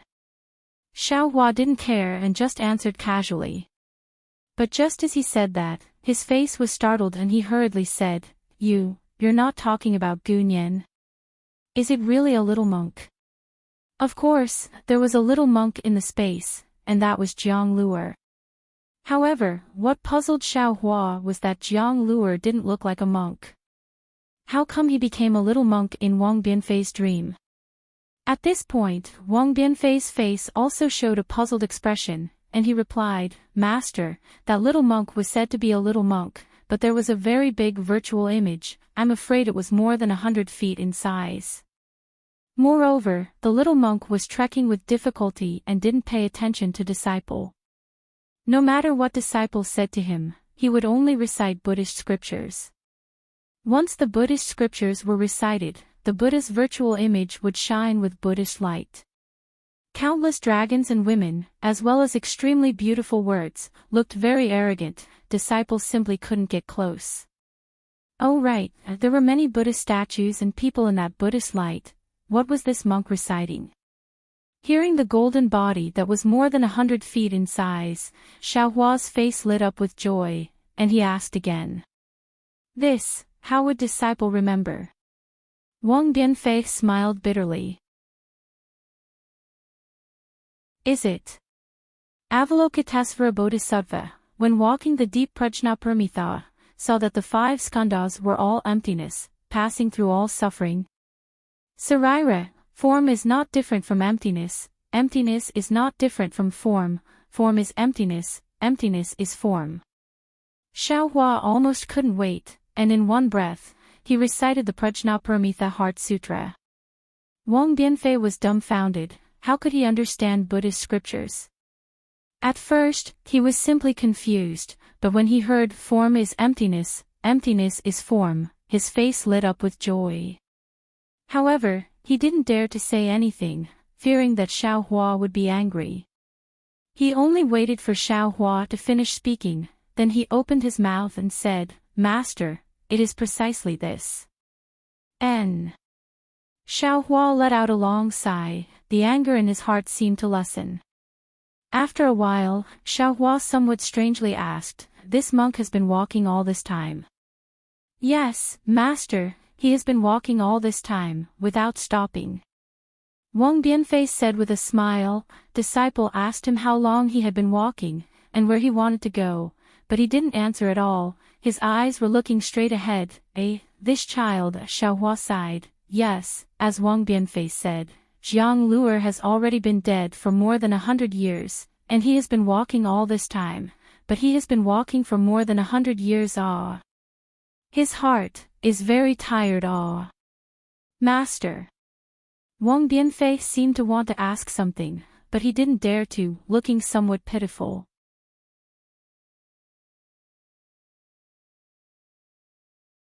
Chapter 35-51. However, at this time, Lui at the side opened his mouth. Master, Bodhisattva Avalokitesvara, when walking the deep Prajnaparamita, saw that the 5 skandhas were all emptiness, passing through all suffering. Sarira, form is not different from emptiness, emptiness is not different from form is emptiness, emptiness is form, the same goes for feelings, thoughts, actions, and consciousness. Sarira is the emptiness of all dharmas, neither created nor destroyed, neither impure nor clean, neither increasing nor decreasing. Therefore, there is no form in the air, no feelings, thoughts, actions, and consciousness, no eyes, no ears, no nose, no tongue, no body, no color, no sound, no smell, no touch, no vision, no realm of consciousness, no ignorance, no end of ignorance, no age, no death. No suffering, no path, no wisdom, no attainment. Because there is no attainment. Bodhisattva, according to Prajnaparamita, there is no worry in the heart. Am I right? Yes, not bad. Xiaohua was somewhat absent-minded and answered casually, but when he finished, he was dumbfounded again and hurriedly said, Lui, you remember it clearly? Yes, master, I remember it clearly. Lui answered in a low voice, very carefully, as if he was afraid of Xiaohua's anger. Wang Bianfei, what about you? Xiaohua turned his head and asked. Wang Bianfei shook his little head like a rattledrum. My head hurts when I hear this, I can't remember it at all. Ha ha ha. Xiaohua laughed, looking at Lu Yi's careful fear. He waved his hand and said, Lu Yi, no need to be afraid. In my eyes there is no distinction between Taoism and Buddhism. This Prajnaparamita Heart Sutra has already been cultivated by others. You don't have to follow in their footsteps. This old man has some Heart Sutras left behind by Buddhism. Take a look and see which one suits you. This old man will guide your Buddhism cultivation. Thank you, Master. The fear on Lu Yi's face disappeared, and confidence appeared in his eyes again. Master. Wang Bianfei at the side said in surprise, you also know how to chant sutras. Disciple really admires you. I want to uphold justice, I want to help when I see injustice on the road, I want to kill people from 1,000 miles away, how can I not know some Buddhism? Xiaohua rolled his eyes at Wang Bianfei and said in a bad mood. Wang Bianfei stuck out his tongue and hurriedly said with a smile, "Yes, yes, master is right." After pondering for a moment, Xiaohua took out a booklet and handed it to Lu Yi. "This is the text used to record the Buddhist scriptures. Take a look. Although there are some Buddhist scriptures written in the language you understand in the hidden immortal continent, they have lost their original meaning. When you understand these words, this old man will show you the Buddhist scriptures." "Yes, master." Lu Yi took it carefully. Xiaohua looked at Wang Bianfei and said, "If your senior martial brother doesn't understand, you can give him pointers with all your heart, just like what he taught you that day." "Me?" Wang Bianfei was stunned and didn't understand what he meant. However, when he received the scroll, he immediately smiled and said, "Senior brother, don't worry. I understand all of this. I can teach it to you right now." "Thank you, junior martial brother." Lu Yi was overjoyed. Looking at Lu Yi and Wang Bianfei supporting each other, Xiaohua smiled. In fact, the Buddhist sect sutras emphasized nothing. What they pursued was to smile while picking up flowers. Xiaohua's Buddha Sarira could also do this. However, Xiaohua felt that letting Lu Yi slowly comprehend the sutras by himself and let the two brothers deepen their relationship would be better than just using his finger. As the saying goes, teaching is easy, but cultivating is difficult. Isn't it exactly like this? Although Qianyu Mountain's name has the word Yu, in fact, it has nothing to do with jade. Even the pitch-black stone wall flickering with a faint phosphorescent light and black gas, even in the daytime, it gave birth to a kind of cold and eerie feeling. Not to mention that it was already night. Although there was a crescent moon in the sky, the moonlight couldn't make Qianyu Mountain give birth to the color of jade no matter what. Qianyu Mountain was also not an ordinary mountain peak, it was only a special place in a mountain range. This mountain range was normal, there were trees and water. However, at Qianyu Mountain, pitch-black poisonous water seeped out from the mountain rocks. This black water was incomparably stinky and corrosive. Not to mention bones, even ordinary stones would be turned into nothingness if thrown in. This black water that seeped out condensed into a pool at the bottom of the mountain. It was about several mu in size. Qianyu Mountain soared into the sky from this pool, separated from the mountain range by this indescribable black water. Qianyu Mountain was not only pitch black on the surface, but the mountain was even more precipitous. From the bottom of the mountain to the top, there was no mountain path at all, it was like the whole mountain was made of iron and stone. In the entire mountain, there was only a cave at the waist of the mountain that led to the outside. In front of that cave, there was a long chain bridge. Only when this several zhang long chain bridge stretched out, could one walk from the chain bridge to the stone cliff opposite Qianyu Mountain. Below the chain bridge was naturally the indescribable black water. In fact, not to mention the fact that Qianyu Mountain had no mountain path, even if there was one, no one would be able to walk from the bottom of the mountain to the top through the stinky black water. This dangerous Qianyu Mountain was the best place to imprison criminals. All of the heinous criminals in Copper Pillar Country were imprisoned in Qianyu Mountain. Because of this, Qianyu Mountain's reputation spread far and wide. Outsiders only remembered Qianyu Mountain and ignored the name of the entire mountain range. At this moment, the night was quiet.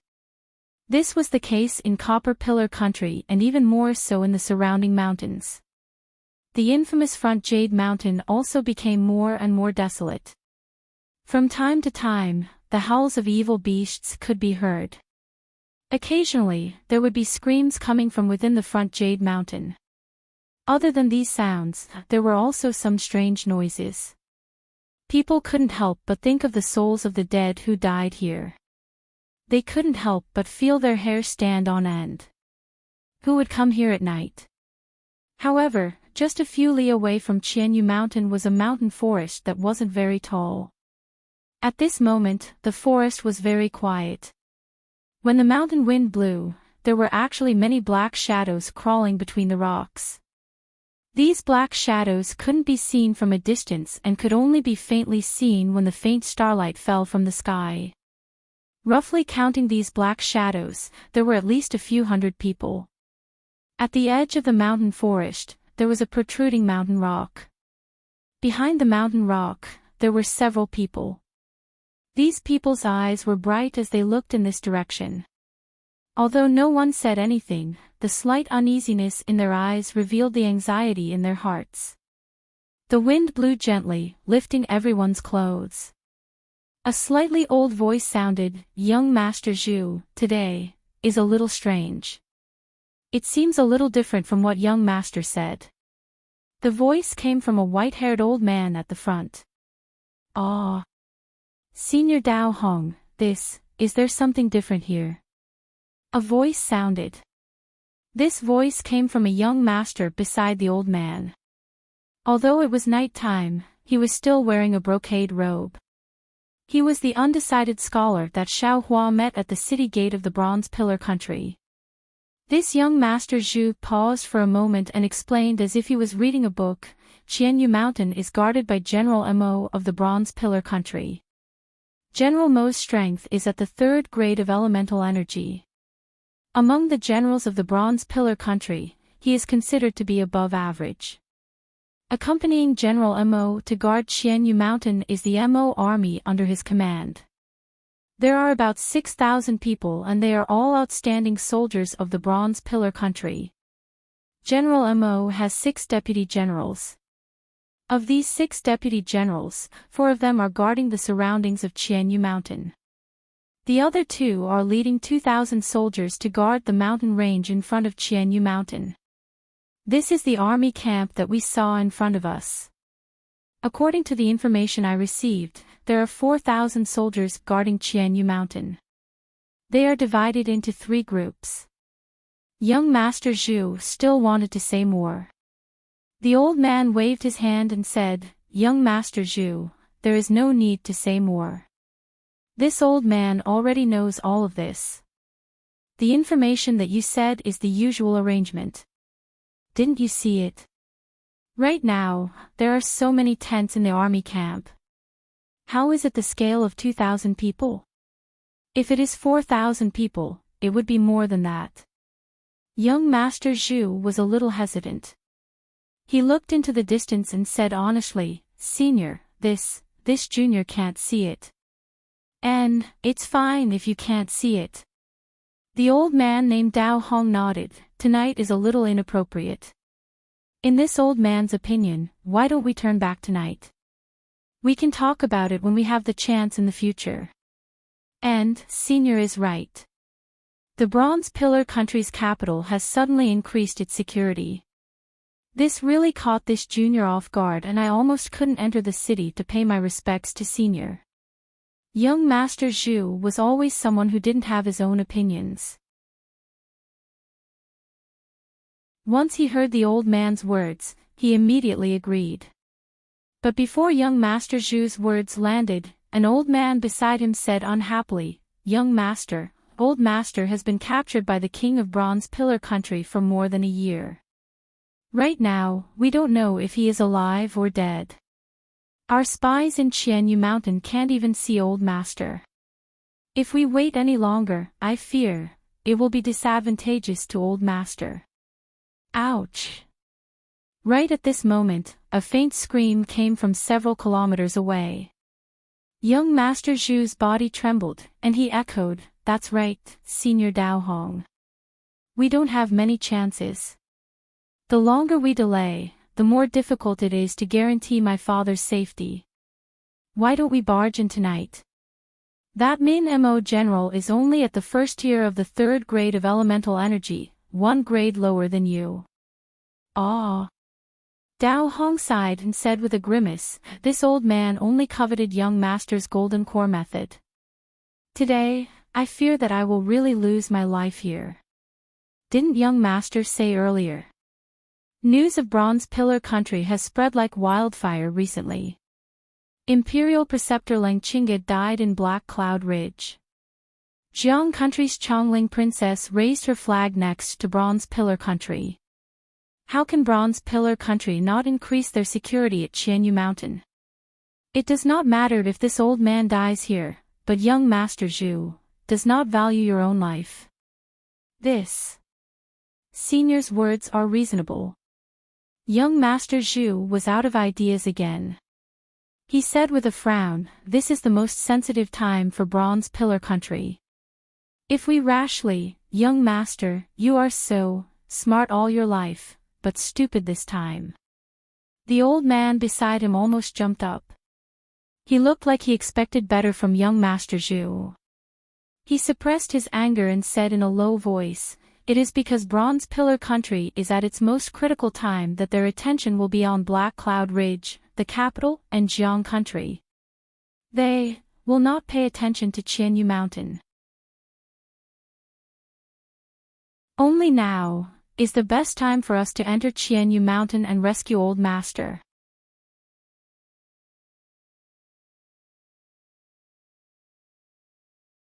Chapter 35-52.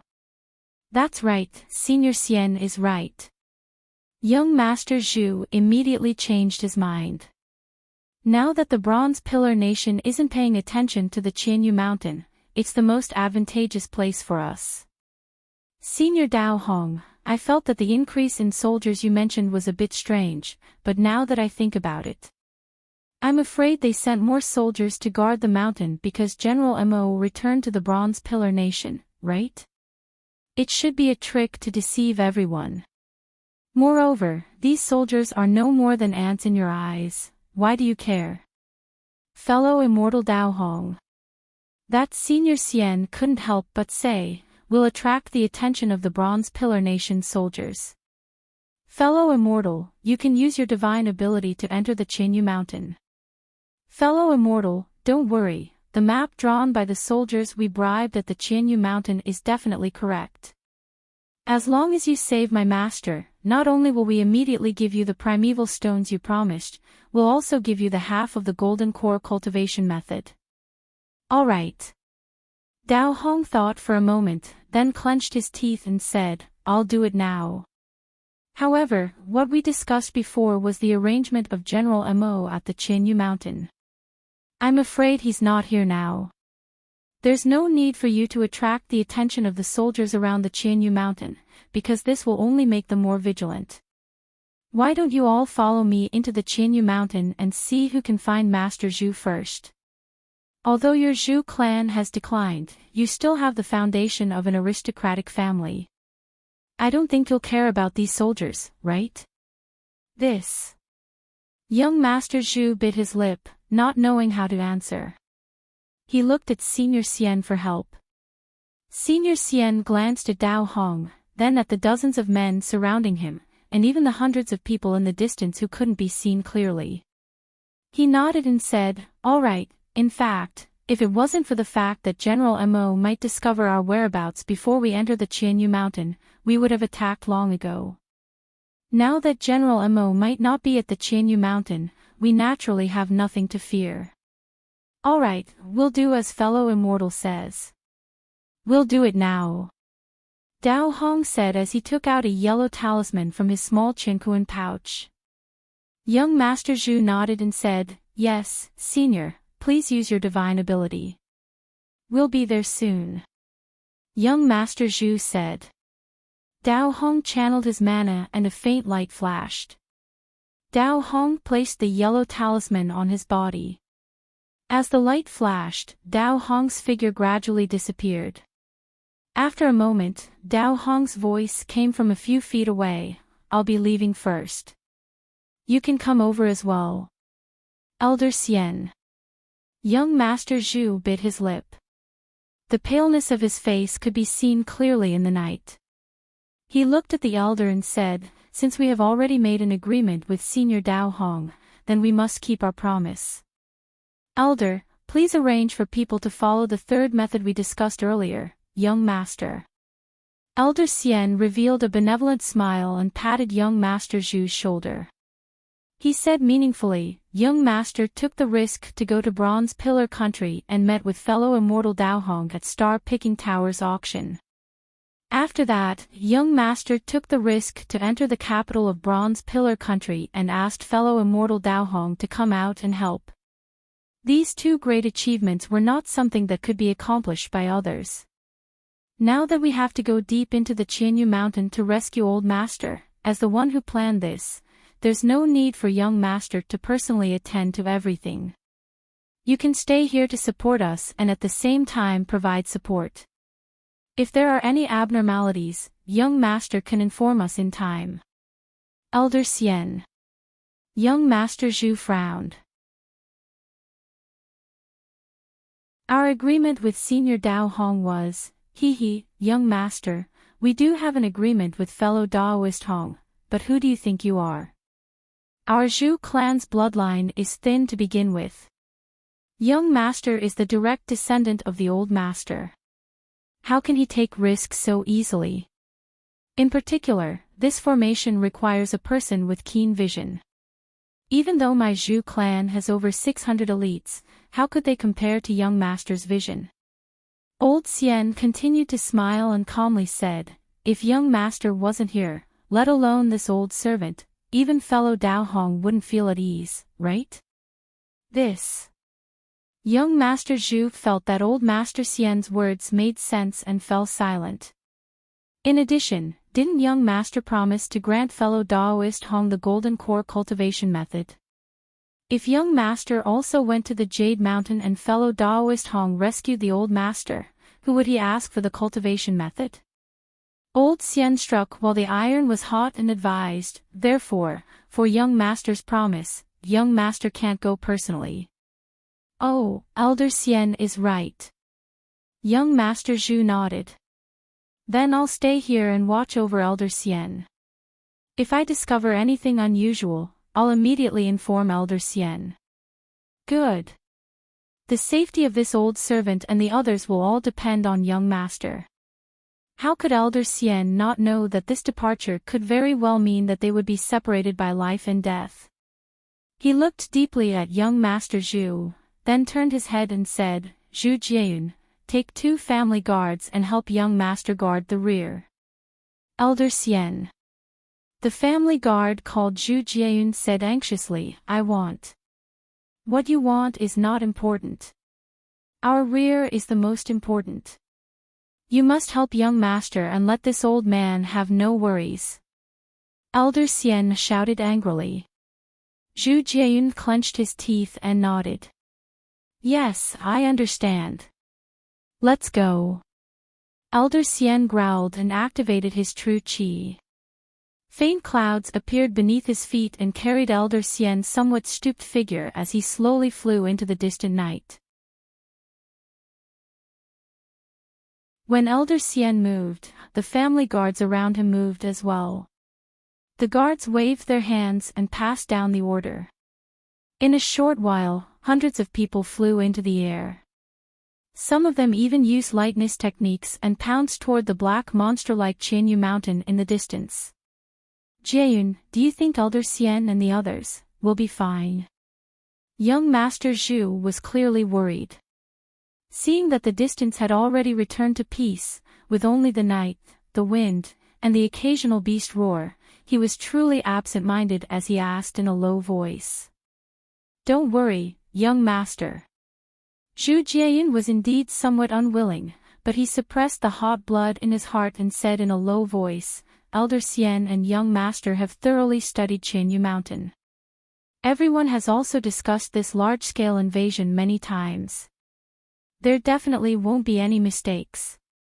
Moreover, young master has even invited a Daoist expert. Old master will definitely be rescued. But I still feel uneasy. Young Master Zhu was on the verge of tears. There are suddenly so many tents in Qianyu Mountain. Why did they strengthen the defense? Then, that damned Daoist cultivator from Black Cloud Ridge, why didn't they wait a few more days to kill the state preceptor of the Bronze Pillar State? When Elder Xian rescues father, he can do whatever he wants. He won't block our way like this. What could Zhu Jian say? He smiled apologetically. I heard from Qingyu that young master met a Daoist expert outside the Bronze Pillar State. It would be great if young master could chat with him more. Sigh. Young master Zhu sighed. His eyes were somewhat lost. That person is like a dragon or phoenix among men. When he looks around, it seems like the entire world is in his control. How could I possibly be acquainted with him? Now that I think about it. Ah. Just as young Master Zhu was reminiscing, a blood-curdling scream suddenly sounded from afar. Although it was several miles away, it traveled extremely far in this cold and silent night. Young Master Zhu didn't care at first. After all, Qianyu Mountain wouldn't be called Qianyu Mountain if it didn't hear screams. However, when he saw thousands of torches light up within several miles, and hundreds of flickering lanterns floating in the air, how could he not know that something had gone wrong? His body couldn't help but tremble.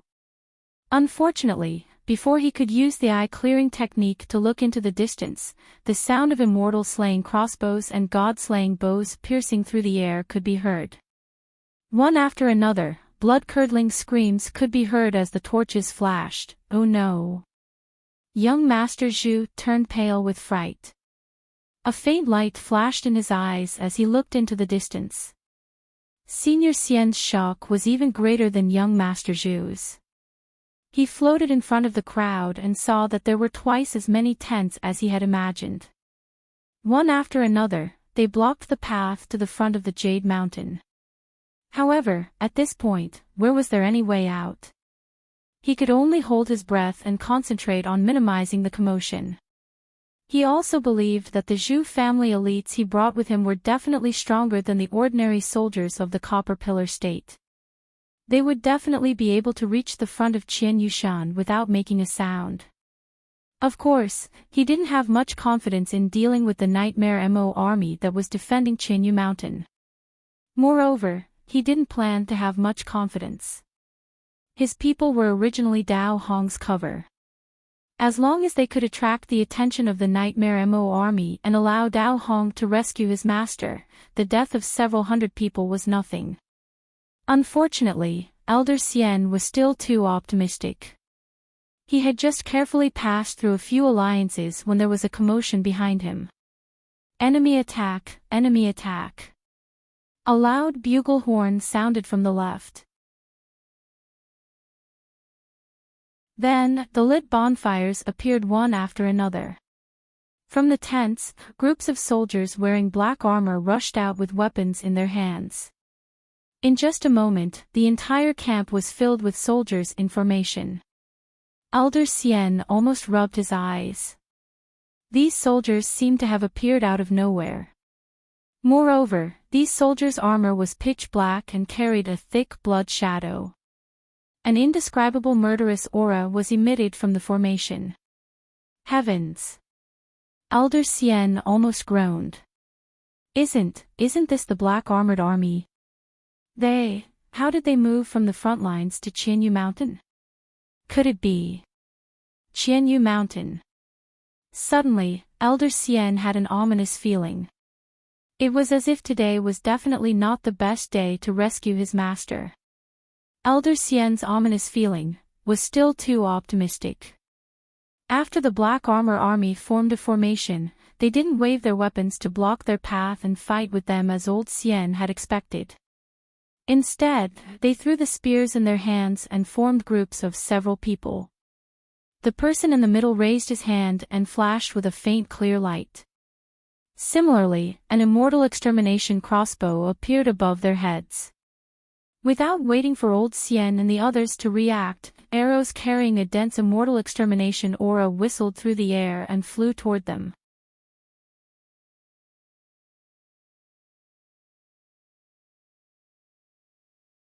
Chapter 35-53. The immortal slaying crossbow used by the soldiers of the Bronze Pillar State was a sharp weapon used by Confucian cultivators against the Taoist sect. Even the well-trained Taoist soldiers of the Taoist sect would not be able to withstand it, let alone the family generals of the Confucian aristocratic families. Once they came into contact with the crossbow, from the initial scream, the heart-wrenching howls could be heard incessantly. The family generals of the Zhu family really did not want to scream, but the immortal-slaying crossbow was too overbearing. When the arrow flew past, it definitely pierced through their bodies and came out of their backs with flesh and blood. The absolute pain was truly heart-wrenching. They had no choice but to open their mouths. Boom. Elder Xian was stunned, but he felt a gust of wind roaring in front of him. He hurriedly looked up and saw a black shadow with hundreds of inscriptions in it. They seemed to be chasing after his life. As it roared, it had already rushed in front of his face.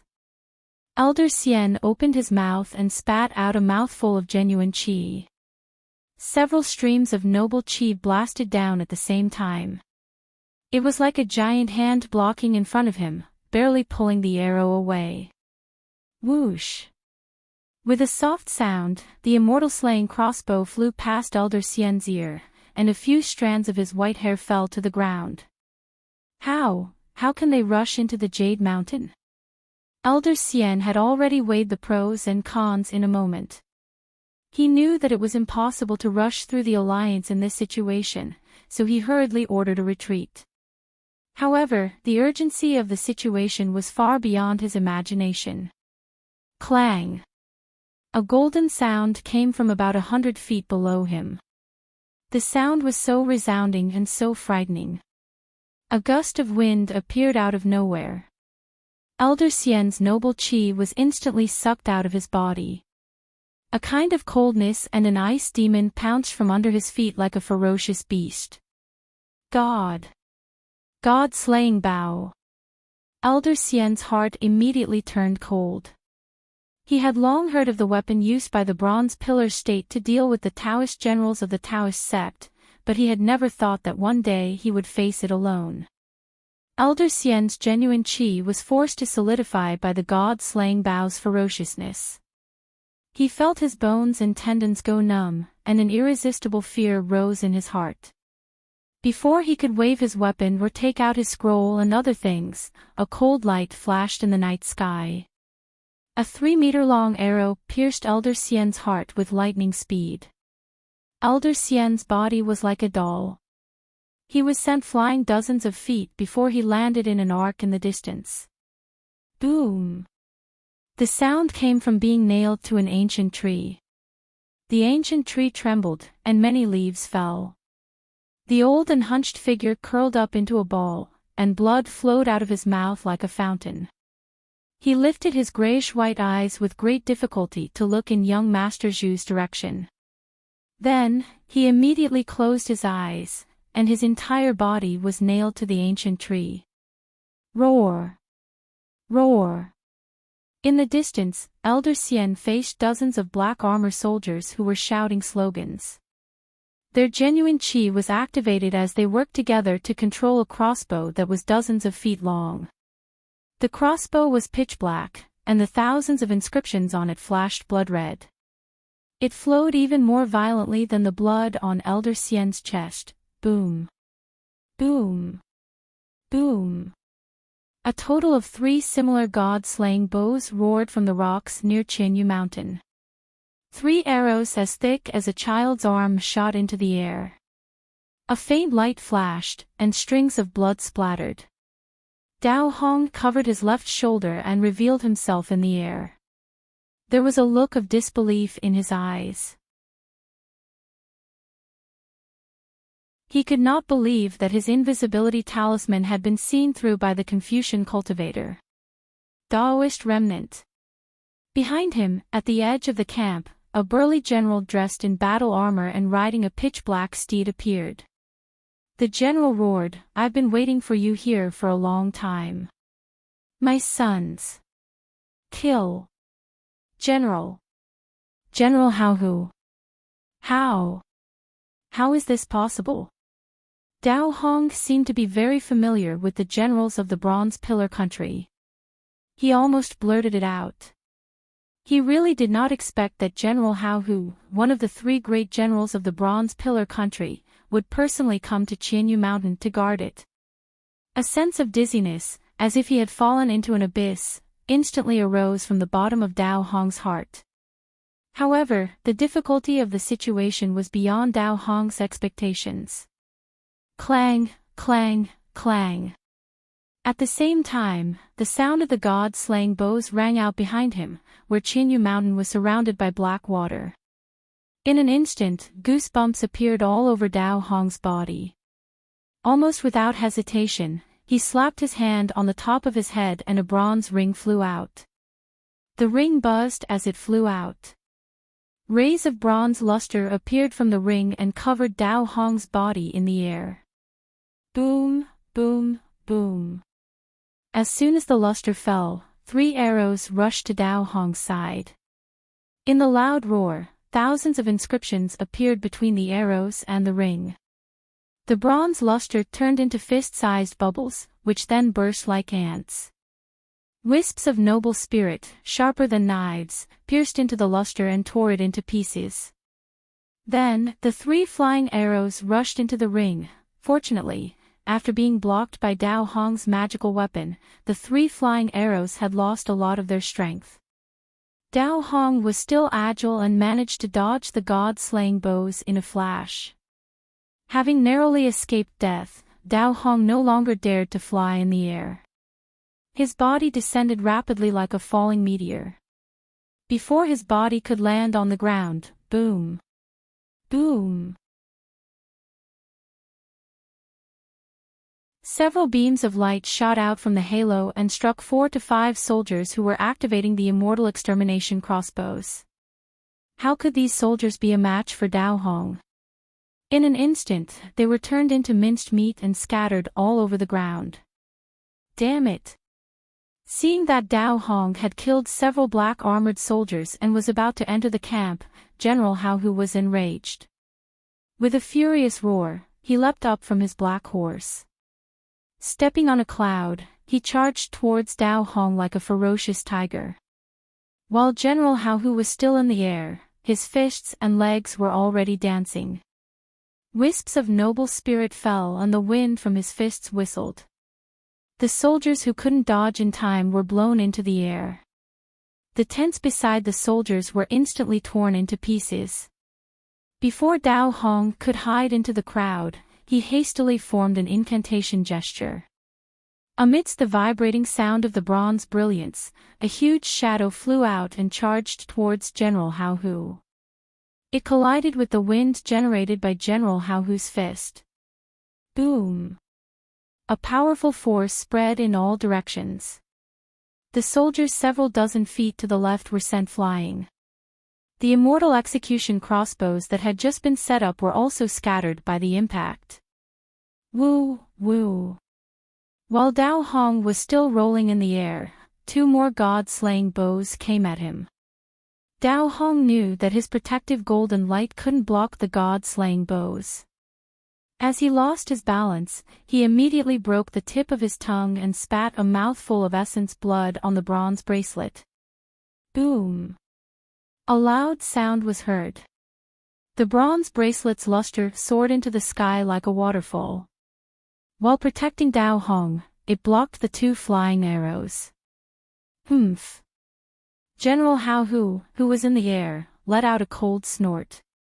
His feet swept across the air. His palms shook slightly as though he was drawing an inscription in front of his chest.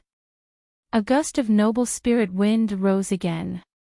A tiger-shaped shadow actually rushed out from the gust of wind and rushed toward Dao Hong with a roar. Condensed qi into form. Looking at this tiger-shaped shadow, Dao Hong's heart sank to the bottom. He knew that General Hao Hu had probably reached the pinnacle of the 3rd grade of essence force, or even the 4th grade. He wasn't someone that he could withstand. Woo, woo, woo, woo. Just as Dao Hong's heart was trembling, 8 god-slaying bows sounded at the same time. The black-armored army had unknowingly formed a formation around Dao Hong. The murderous flying arrows flickered with a chilling light that was darker than the dark night. They flew toward Dao Hong from all directions. Seeing this, Dao Hong's expression changed greatly. He suddenly soared into the sky. However, the god-slaying bows were too fast. He had only moved a few feet when the flying arrows had already reached him. Explode. Dao Hong clenched his teeth and suddenly formed a seal. The bronze bracelet's luster was abnormally bright. Boom. A loud sound was heard. Air currents gushed out like a fountain in all directions.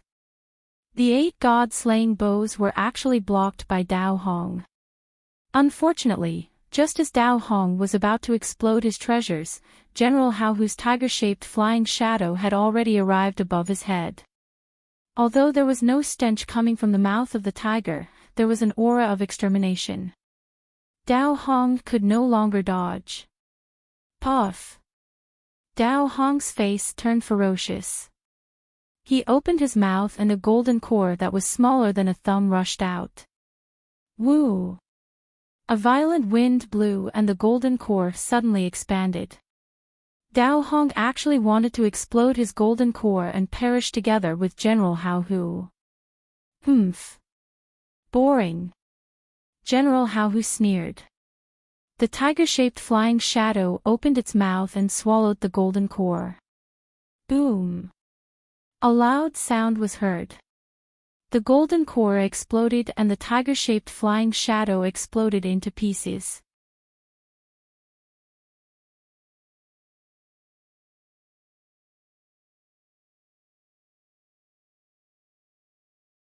Chapter 35-54. Nianyun, quick, issue the order to retreat. Young Master Zhu cried out without hesitation as tears rolled down his cheeks. Young Master, leave quickly. Zhu Nianyun was even more decisive. She pulled young Master Zhu's arm and lifted him up, preparing to escape. No. Young Master Zhu roared and struggled, issue the order quickly.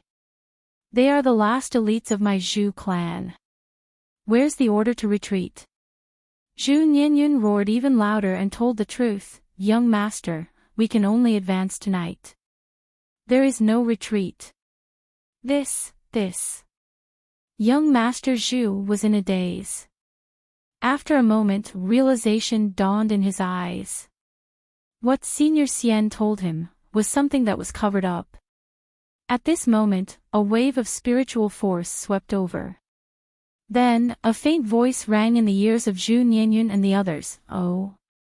I was wondering who it was. So it's young Master Zhu Xiang from the Zhu clan. You guys really don't give up.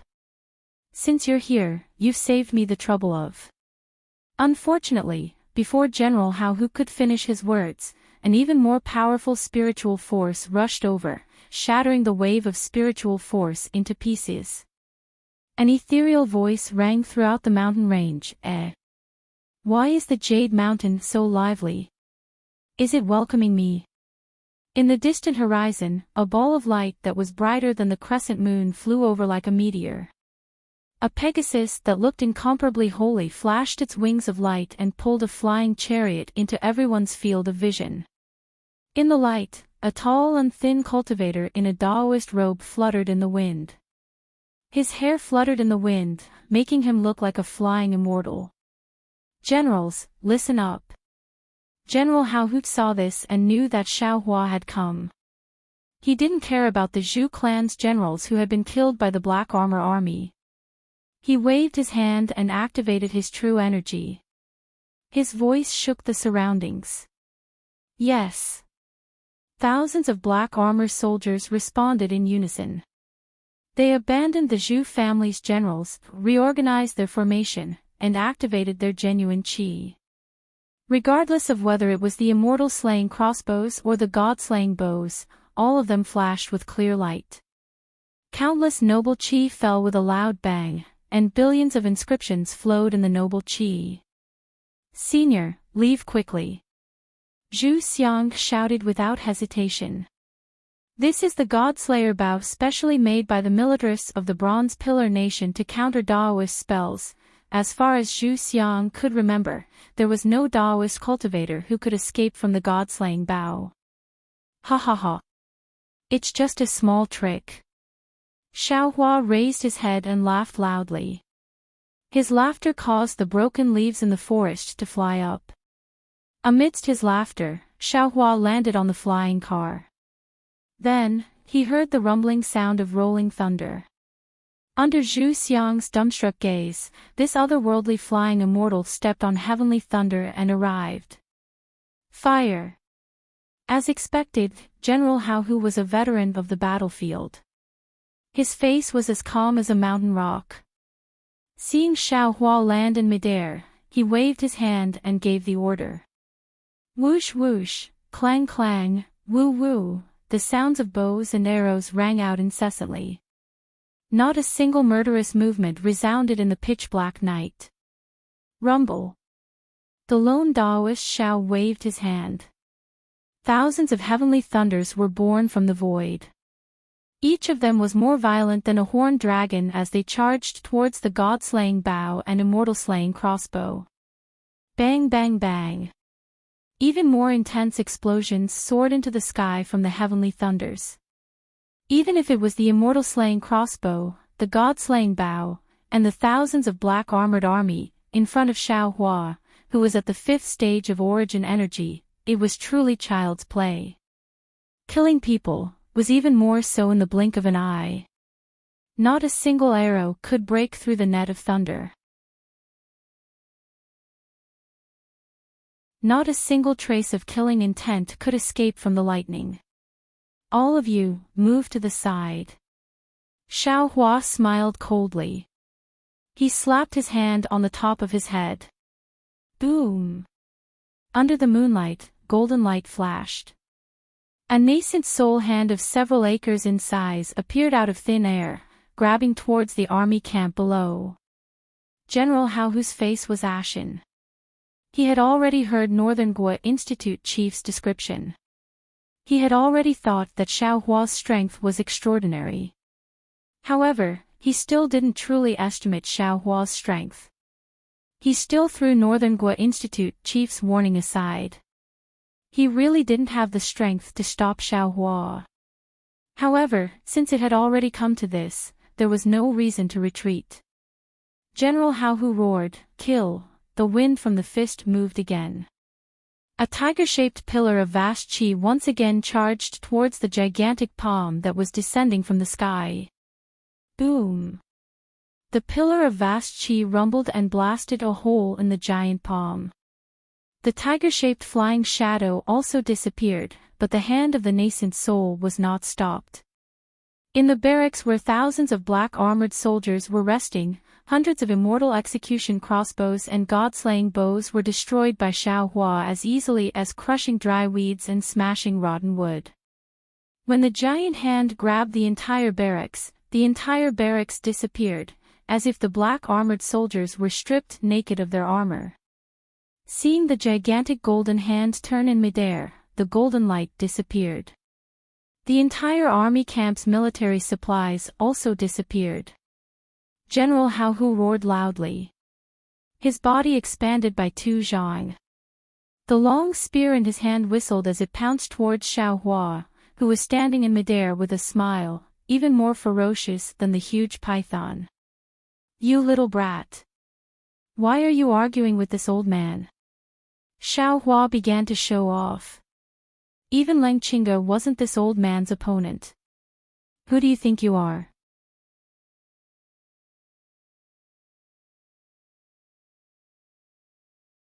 Seeing that, Xiaohua did not fly forward. He simply descended from the sky and stood at the edge of the stone cliff, watching indifferently. I didn't expect Taoist Master Xiao to be so magnanimous. No wonder Bagua Zhenming praised him so much. Without waiting for the chain bridge to reach into the cliff, the old man in front cupped his hands and bowed, and said, "Since that's the case, this old man can't hide behind the chain bridge and do any dirty tricks.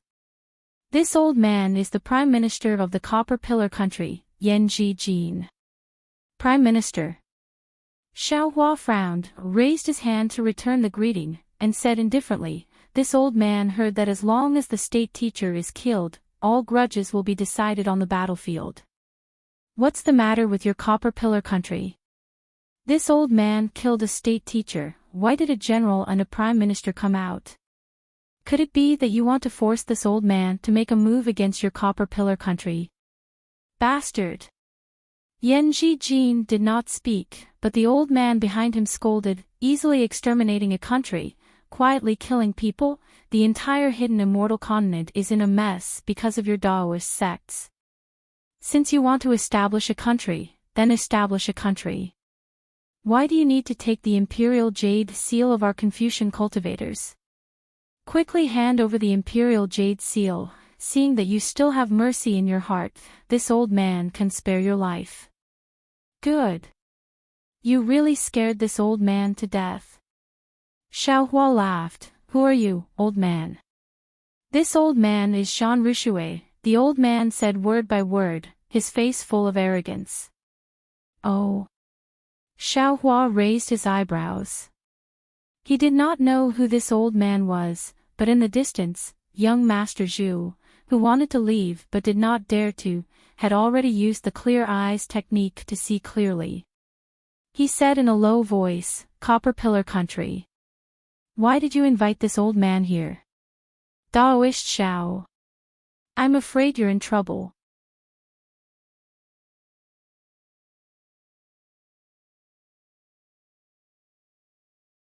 Chapter 35-55. Yan Jijin opened his mouth again, "Daoist Xiao, if you had only killed Lingqinga, I would not have caused you any more trouble. Everything could have been settled on the battlefield. However, not only did you barge into my territory, you also took the 5-dragon imperial jade seal. Naturally, we cannot just settle this with you on the battlefield. Jean Richouet, Old Master Jean Richouet, is a renowned great-grandmaster among us Confucian cultivators. His simple and honest reputation is revered by all. He has heard of your atrocities and has specially come to Qianyu Mountain to help this old man retrieve the imperial jade seal. If you take out the imperial jade seal, Qianyu Mountain will retreat and everything will be fine. We will decide who is superior and inferior on the battlefield." Imperial jade seal. Xiaohua was stunned and looked at Yan Jijin in confusion. He had already given the 5-dragon imperial jade seal to Do Shanjun. However, who was Do Shanjun? Although he hid his Daoist identity in the Copper Pillar Academy, how would Xiaohua know who he was going to give the imperial jade seal to? From Yan Jijin's words, even if Do Shanjun gave the imperial jade seal to the Copper Pillar Academy, the Copper Pillar Academy might not announce it. With the 5-dragon imperial jade seal as bait, many Confucian cultivators would come to help the Copper Pillar Academy. How could the Copper Pillar Academy reject such a good deal? As the saying goes, if you want to condemn someone, you can always find a pretext. Xiaohua laughed, "I have already given the imperial jade seal to the governor of the Imperial Academy to bring back to the Copper Pillar Academy. If you want it, you can go find him." Of course, I can imagine, even if the governor gave the imperial jade seal to the Copper Pillar Academy, Prime Minister Yan might not admit it. Oh. The governor of the Copper Pillar Academy, Do Shanjun. Yan Jijin frowned slightly and glanced at Jean Richouet beside him. He shook his head and said, "I only know of this person and am not familiar with him. Furthermore, I have never heard of the Imperial Academy returning the imperial jade seal to the palace." Rascal, what's the point of saying such baseless things now? Jean Richouet laughed and pointed at Xiaohua, "Even if you really returned the imperial jade seal, what are you doing now? This is the prison of the Bronze Pillar country. You keep saying that you want to use your Dao soldiers against the soldiers of the Bronze Pillar country. Why are you using your martial arts to break the law? My hidden immortal continent is governed by Confucian cultivators, unlike your Dao sect's lax rule. This old man is not talented, but I am willing to face the tyranny of your Tao sect as an ordinary Confucian cultivator, and return the public courtesy of our Confucian cultivators. Although chivalrous men use martial arts to violate the laws of Confucianism, aren't they also using literature to violate the laws? Xiao Hua sneered. You keep talking about laws and etiquette, yet you're only a tiny Confucian cultivator. What qualifications do you have to represent the hidden immortal continent? You are only qualified to represent yourself. You're just trying to find a reason for your actions. Since that's the case, let's fight. After he finished speaking, Xiao Hua's body flashed with golden light. There was some anger in his eyes. He swept his gaze over Yan Jijin and Jean Richouet and said, facing the 5 brocade cloud paintings, "This old man is not afraid, let alone you 2 old men. Humph, you really think too highly of yourself. How can we join hands to fight against the enemy?" Yan Jijin snorted coldly and took a few steps back. He raised his voice and said, "We'll be relying on old Master Jean for this battle. Teaching the younger generation a lesson, this old man won't fall behind." Jean Richouet laughed loudly and also took a few steps forward. His gaze was like lightning as he looked at Xiao Hua. His previous old appearance was swept away. "Old master." Xiao Hua looked at Jean Richouet's somewhat trembling appearance and sneered. "If we're talking, this Xiao may not be your opponent. But if we fight, this Xiao advises you to retreat. You haven't even cultivated true qi, how can you be this Xiao's opponent?" Who would have thought that Jean Richouet's eyes slanted at Xiao Hua and said indifferently, "Who said that one must cultivate true qi to kill the enemy? Have you never heard that if one has talent, a poem can kill the enemy, a painting can also kill the monarch? A scholar can pacify the world with an essay? Never heard of it." Xiao Hua smiled faintly. But suddenly, Xiao Hua sucked in a breath of cold air. He suddenly remembered what Fu Jiwen said at the auction at Jai Xinglu. He couldn't help but size up the seemingly arrogant Jean Richouet. "Good, today this old man will let you see what it means to be a great scholar, to criticize in speech and in writing, to set the world in writing, to be a scholar in his 70s, to have a sharp tongue and to correct the laws of the court." Jean Richouet roared and opened his mouth. He shouted, "The awe-inspiring qi, the spirit of man, the style of writing for 10,000 years, listen to my command, fight! Fight! Fight!" Following Jean Richouet's 3 roars, the entire Jade Mountain immediately surged with wind and clouds.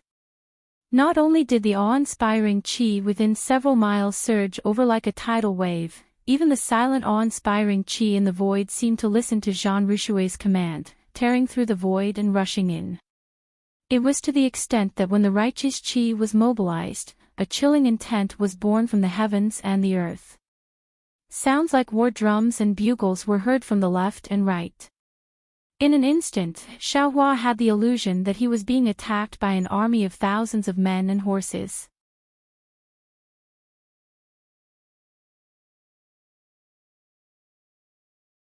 Unfortunately, these golden rays of light only surrounded Jean Richouet and were unable to bind him. "You want to go against the will of my hidden immortal continent's eternal scholar? Your cultivation is still a bit shallow." Jean Richouet laughed loudly. "Your Daoist technique is inferior to the silk thread in the hands of this old man's embroiderer. Break!" However, after hearing Jean Richouet's soft rebuke, another wave of dense killing intent burst out from his body. Xiao Hua's fingers trembled from the shock. The thousands of golden rays of light turned into nothingness. That noble qi even condensed into a sword array and pierced towards Xiao Hua. Old ignorant man. Xiao Hua was slightly angry. However, in his heart, he truly somewhat admired old Master Jean's method. Previously, on the way to Jade Mountain, he had already talked with Lu Yi and Wang Bianfei about the effects of Confucian cultivation scrolls. He himself also read scrolls incessantly. After Xiao Hua cursed, he waved his hand and the seal of turning the sea returned to his space. Soon after, he coldly glanced at the somewhat arrogant Jean Richouet and waved his hand again. A golden ray of light soared into the sky. A pair of scissors like a flood dragon streaked across the sky. That dragon's tail swayed, and the noble chi that was like a magnificent army with thousands of men and horses was cut in half. The sword array was also disrupted. That golden ray of light didn't stop. Like a waterfall, it chopped towards Jean Richouet's waist.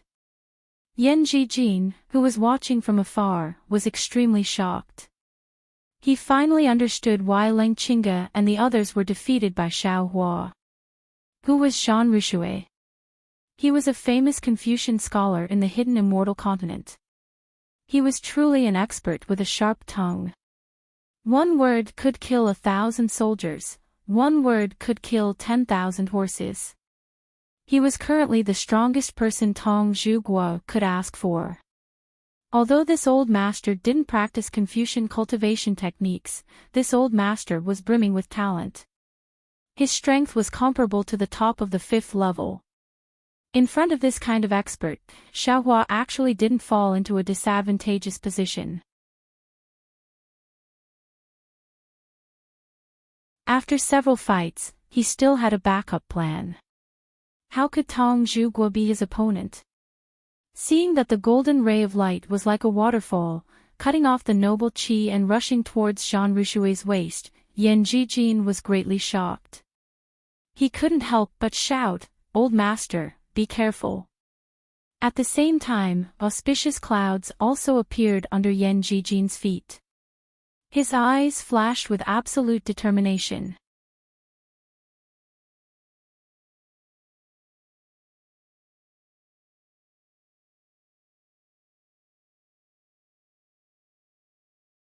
Otherwise, this old man will not let you go even if I become a ghost.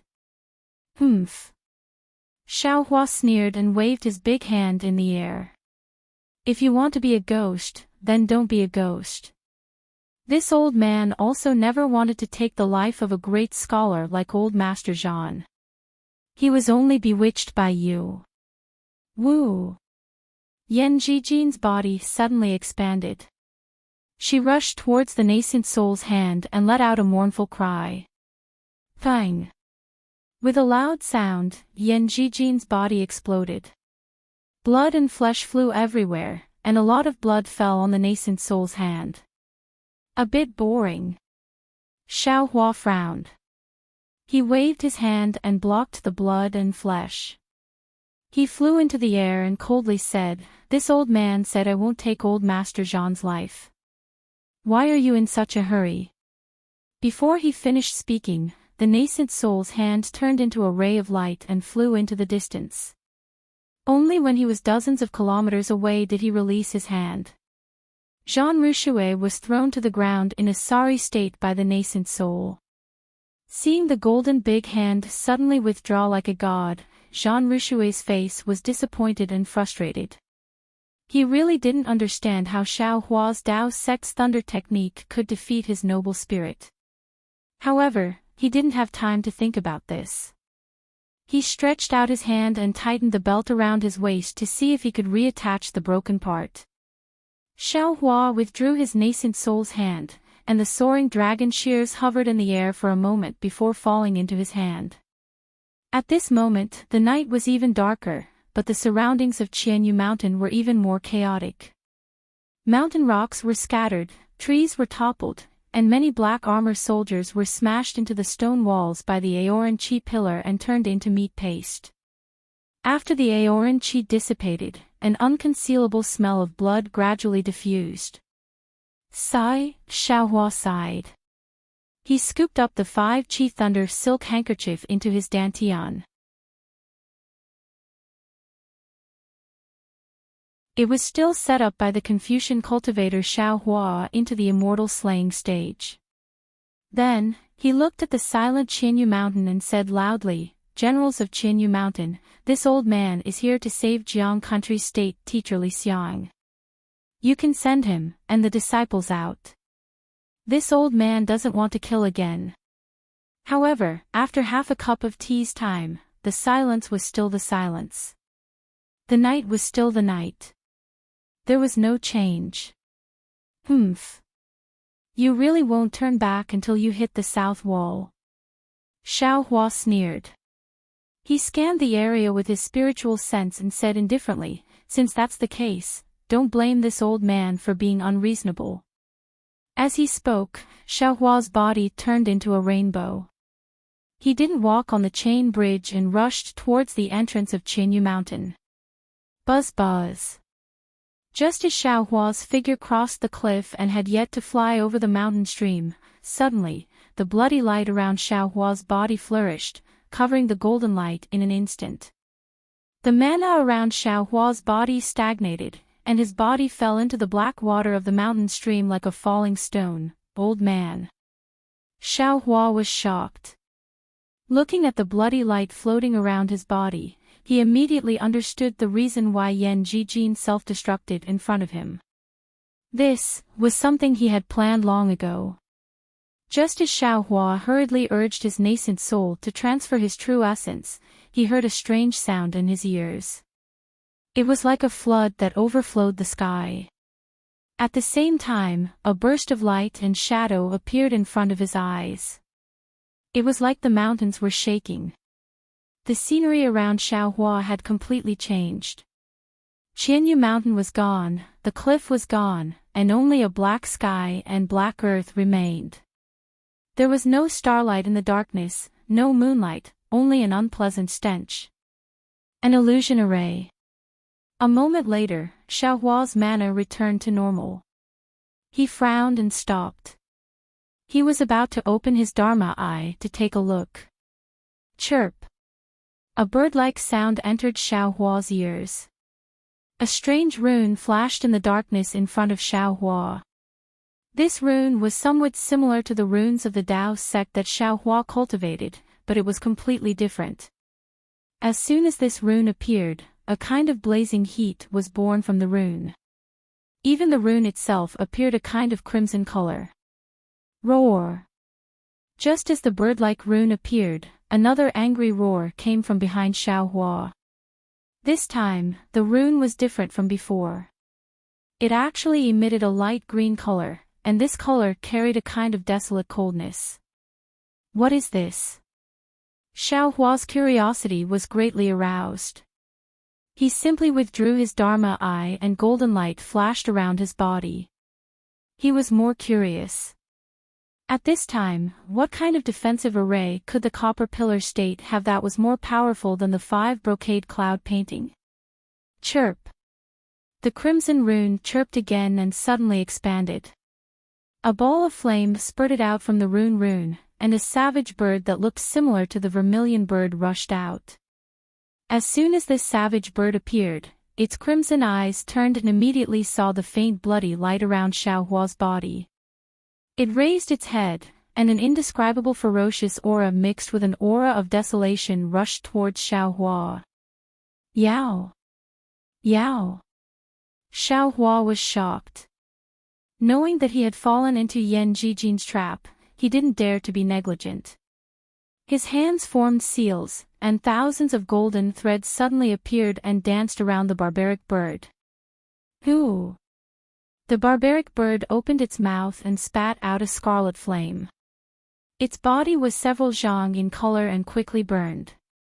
Xiao Hua's binding technique was actually unable to land. Roar! The rune in front moved, and the rune in the back naturally didn't want to fall behind. A cyan light appeared, and the shadow of a savage beast that looked like an anteater appeared. It was also ferocious, and it was also difficult to conceal its desolate aura. Yao Formation. This is the Thousand Yao Sacred Realms Yao Formation. Damn it, why would the Copper Pillar State's prison have a Yao Formation? Suddenly, Xiao Hua realized that this Yao Formation was probably what Qian Yushan was relying on. Sure enough, when the two kinds of auras clashed together, an unexpected change occurred. The entire pitch-black space instantly exploded, and the void split apart bit by bit. The pitch-black light scattered throughout the entire space. What was special was that the two strange runes circled around, and the two images of barbaric beasts carried an ancient aura as they charged towards Xiaohua. This aura seemed to be real, and one could believe that if it was on a real cliff, it would be a scene of mountain rocks bursting and trees splashing. The aura that could crush everything in the entire space attacked everything. Xiaohua's protective golden light flickered extremely under this aura, as if it could be broken at any time. Oh! Xiaohua was shocked, and then he activated the heavenly law embodiment technique. Woo-woo! The wind howled, and in the midst of the ferocious aura, a Tenjiang golden body suddenly appeared. What made Xiaohua puzzled was that this Yao formation actually didn't block the heaven and earth yuan qi. He activated the heavenly law embodiment technique, and a huge amount of heaven and earth yuan qi swarmed in. Woo! Xiaohua's two big hands separately waved, one from the front and one from the back, grabbing the two vicious beasts. Xiaohua's big hands carried the heaven and earth sleeve, and the two vicious beasts' phantoms were immediately covered.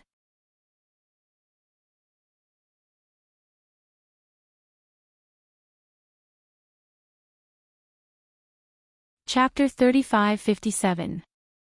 Roar! Between the roars of the two vicious beasts, flames and water splashed everywhere, as if they could not escape from Xiaohua's control. Looking again, the torn void streaked across Xiaohua's golden body, and a wound like a baby's mouth flashed and disappeared, unable to cause real damage. Even when the stinky water fell, the golden light only flashed slightly, and in a moment, it was bounced away. This demon array is only so. Xiaohua sneered. But at this moment, roar! GG! The two vicious beast phantoms roared again. Wave after wave of ferocious aura surged out from the phantoms like a rising tide, endlessly pouncing towards Xiaohua. Oh! What's going on? Xiaohua was suspicious and opened his eyes, only to see two runes in front of him. One was like a thread of fire, the other was like a gurgling stream. Above the two runes, the power of starlight fell from the sky and fell on them. The runes were using the power of starlight to produce an attack. The power of the moon and stars. Xiaohua's heart moved, and he waved his hand, wanting to use the wishful staff, but his mind changed, and little yellow and little black flew out of the space. The two little ones looked around curiously, and when they saw the two vicious beast phantoms formed by the runes, woof woof. GG. The two simultaneously roared excitedly and rushed towards the two phantoms. Alas, this Xiao was wrong. Looking at the two little ones and the vicious beast phantoms, Xiaohua sighed, little yellow and little black are monsters, and this battle is their nature. This Xiao only put them into the space, and although it is comfortable, even with the wonderful fate of yin and yang, it can't make them happy. Rather than this, it's better to let them go. Thinking of this, the knot in Xiaohua's heart was untied. Qian Yushan's demon array was really powerful. Although the two little ones had some means, in the face of the two vicious beast phantoms, they were still not a match. Several times, they were beaten into the air, and blood gradually appeared on their bodies. Xiaohua looked and couldn't help but feel distressed. Several times, he wanted to help, but several times, he held back. After a meal's time, although the two little ones fought more and more bravely, the phantoms did not know fatigue under the power of the stars, and soon the two little ones were at a disadvantage. This is a little unfair. Xiaohua looked at the pillar of stellar force and thought to himself.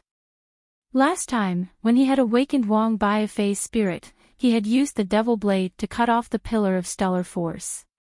Here, he didn't want to reveal the devil blade. After thinking for a while, Xiaohua clapped his hand and the ice mirror fell into the air. Following the activation of Xiaohua's transcendence energy, the ice mirror expanded to several dozen feet in size and flew above his head. Buzz! An extremely heavy force landed on the ice mirror, causing it to emit a rumbling sound. Although the pillar of stellar force wasn't completely isolated, at least 70% of the pillar of stellar force was blocked by the ice mirror. Woof woof, GG. When they saw Xiaohua make a move, the two little ones were excited. They wagged their tails and pounced over once again. After all, they were just illusions and the runes of the demonic array. Without the support of the pillar of stellar force, in less than half an incense stick's worth of time, the two little ones paused in midair at the same time. One let out a humph and the other let out a haw. Silver light emitted from their mouths and noses, and they absorbed the soul essences of the two runes into their bodies. As the illusions of the two vicious beasts disappeared, the entire demonic array collapsed in an instant. Walala! The sound of water was incessant. It was the black water surrounding the jade mountain that fell from midair. The night sky was revealed, the light of the cliff also appeared. Right at the entrance of the cave in front of the jade mountain, a group of people wearing black armor, under the lead of a general who looked as if he had just lost his parents, stood there stupidly, looking at Xiaohua in disbelief. Xiaohua's cold eyes swept over them, and he simply ignored them. His gaze fell on the two bones floating in midair beside him. One of the bones was scarlet red, and the other was green. It was similar to the color of the two vicious beasts from before. However, these bones were rather large. One was as thick as Xiaohua's leg, and the other was as big as a person.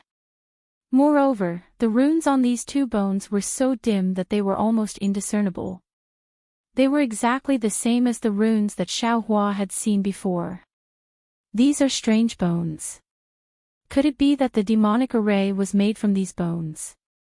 Xiaohua knew that this was not the time to think too much. He waved his hand and collected the two bones. Then, he looked at the exhausted Goldie and Blackie flying beside him. "How is it?" Xiaohua asked with a smile.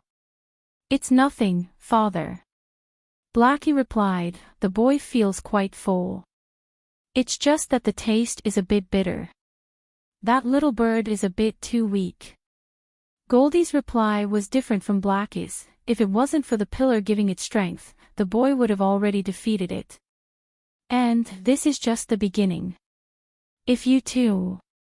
Speaking up to hear, Xiaohua suddenly realized something. He couldn't help but be ecstatic. This was because Goldie and Blackie were not talking to him through their minds like before. Instead, they were speaking from their beasts' mouths. Although it was their first time speaking, it was actually very smooth. Presumably, the two little things had practiced a lot in the space. Ha ha ha. Xiaohua laughed. Without saying anything, he waved his big sleeve and collected the two little things into the space. He looked at the group of people at the entrance of the cave and shouted, "This old man is in a good mood today. I originally wanted to overturn this jade mountain of yours, but I'll forget about it now. Quickly release Li Xiang and the others." Xiao! Daoist Xiao! The general at the front had just woken up. He hurriedly jumped down from his horse and bowed, This one is on horseback. Please invite Daoist Li and the others to come up." "Humph, at least you know how to behave." Xiaohua coldly snorted. All kinds of intimidating actions in his mind were thrown to the side. Sure enough, not long after, a young man covered in blood appeared in front of Xiaohua. His hands and feet were shackled, and there were thick chains on his shoulders. The young man's hair was stuck on his face. There were many blood stains on his face, and there were also some blood stains on his face. However, these could not stop the young man's arrogance. Following the young man came out, there were dozens of people. Among them, 9 of them were strung on the same chain as the young man. The others were divided into 3 groups and strung on other chains. After the young man came out, he narrowed his eyes and looked at Xiaohua, who was standing in the air. He stuck out his tongue and licked his dry lips. He did not open his mouth to speak. Damn it! Xiaohua saw this group of people in such a miserable state. He couldn't help but feel a chill in his heart. He knew that Li Xiang and the others must have suffered a lot in the Jade Mountains National Prison. Even their cultivation would be crippled. After all, who would understand the principle of eliminating evil? Why don't you hurry up and remove their torture devices? Xiaohua roared. Who knew that the general trembled and knelt down on one knee? He cried out, "Let Daoist know that Daoist Li and the others were already wearing torture devices when they were escorted here.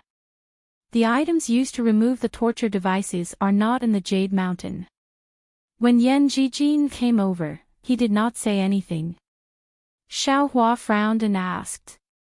Lord Prime Minister did not give this general anything. The general lowered his head and said, he only said, if Daoist Li killed his way to the Jade Mountains cave, we did not need to do anything. Everything will be done according to Daoist Li's request. As long as Daoist Li and the others see them, he will definitely spare our lives. Oh. Why would this old man spare your lives? Xiaohua was very surprised. Fellow Daoist. At this time, Li Xiang opened his mouth and said in a hoarse voice, because this Li's cultivation was not crippled by the copper pillar state. This Li's disciple should be the same. Therefore, Yan Jijin felt that fellow Daoist Li would let this Li spare their lives on this account. So that's how it is. Xiaohua was overjoyed and nodded. Fellow Daoist Li's cultivation is still there, congratulations. If these soldiers' lives are spared, then so be it.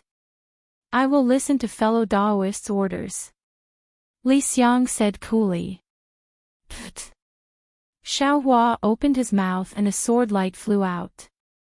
Clang clang clang. Dozens of crisp sounds rang out. The chains on Li Xiang and the others' shoulders, as well as the torture tools on their hands and feet, were all shattered. Moreover, the sword light was extremely sharp. When the chains and torture tools broke, it did not affect their injuries at all. Fellow Daoist Li, this one is Xiaohua of the Dao sect. Right now, I can be considered the state teacher of Jiang country. The princess of Chongling and Qin Xiaoyao asked this Xiao to come to the Jade Mountain to rescue fellow Daoist. Fortunately, I did not fail my mission. Fellow Daoist and the others' injuries can be dealt with after leaving this place. Xiaohua said as he put away his flying sword. Oh. Hearing Xiaohua call himself the state teacher of Jiang country, Li Xiang was clearly stunned.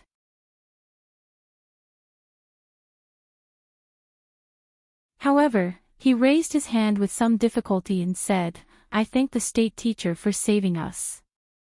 I will listen to the state teacher's arrangements. All right. Xiaohua nodded and shouted to the general of the Jade Mountain, why aren't you preparing the horses? Yes, yes. The general hurriedly waved his hand. The soldiers behind him hurriedly jumped down from their horses and led the horses in front of Li Xiang and the others. Let's go. Xiaohua looked at the flat cable bridge again. It was rather narrow and could only allow one person to pass through. He waved his hand and said. All right, Li Xiang stepped on the stirrups and responded. He wanted to get on the horse, but he was too weak and could not get on. The black armored army of the Copper Pillar country did not dare to be negligent and quickly helped him up the horse. Thank you. Li Xiang glanced at the black armored army and said indifferently. The black armored army shrunk their necks and replied in a low voice, I don't dare. Li Xiang's words of thanks made Xiaohua's lips curl up slightly. Facing an enemy soldier who had tortured him to such a state, Li Xiang was still able to say these two words. One could imagine Li Xiang's magnanimity. Xiaohua did not save him in vain. The other dozens of people were even weaker than Li Xiang and were unable to get on their own horses. They were all sent onto their horses by the black armored army. Li Xiang shook the reins and was about to move out when an anxious voice shouted from the other side of the cliff, "Daoist Master Xiao, Daoist Master Xiao, I have eyes but fail to see. I do not know Daoist Master Xiao's true appearance." Xiaohua frowned and raised his head to look. He saw that young Master Zhu from before was rolling and crawling. It was unknown if he was flying or running, but in short, he appeared on the cliff in an extremely sorry state. There were a few bloodstains on his forehead, the scholar's scarf on his head had long disappeared, and the brocade robe on his body had several holes in it.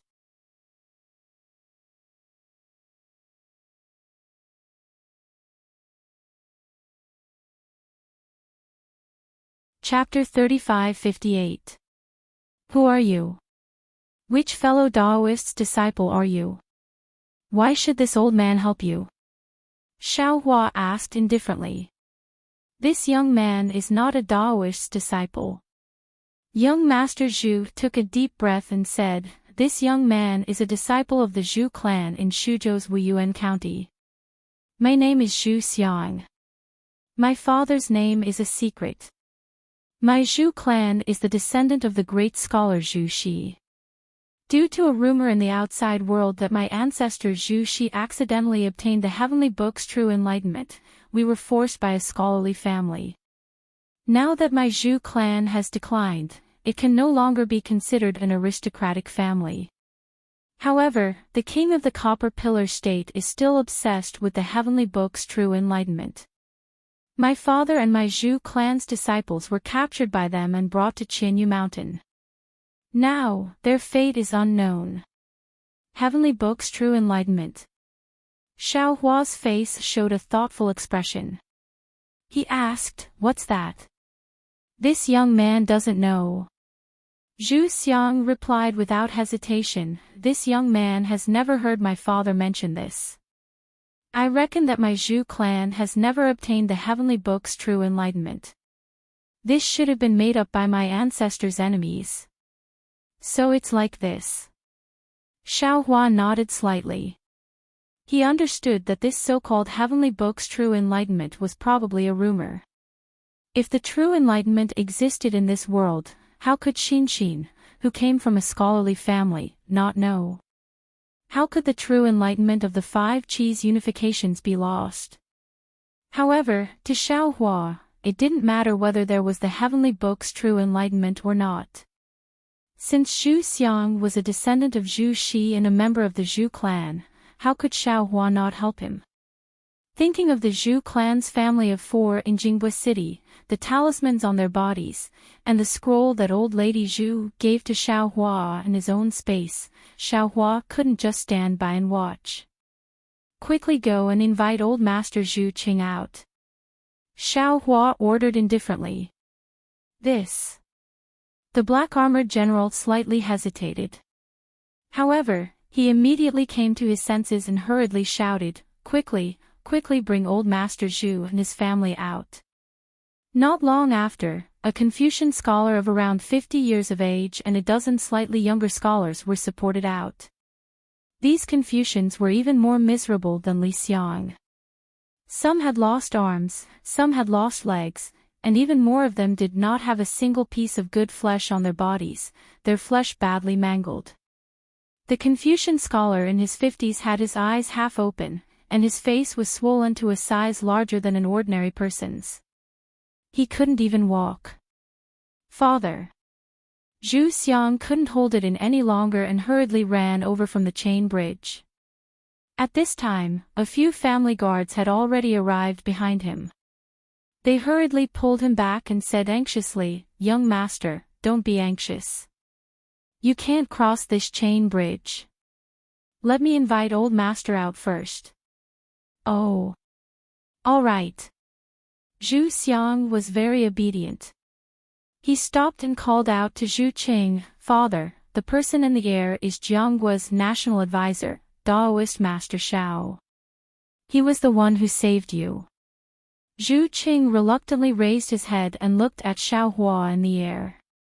He cupped his hands with difficulty and said, "This old man, thanks Daoist Xiao."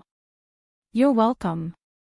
Xiao Hua nodded. "This old man has some connections with the Zhu family, so saving you is something I should do." "Oh." Zhu Qing stared blankly for a moment. His eyes turned slightly, and he opened his mouth again. "Daoist Master Zhao's cultivation, is it at the 5th level of origin energy?" Xiao Hua frowned. He didn't understand why Zhu Qing asked such a question. After thinking for a while, he nodded and said, probably." "Why are you asking this?" Zhu Qing clenched his teeth.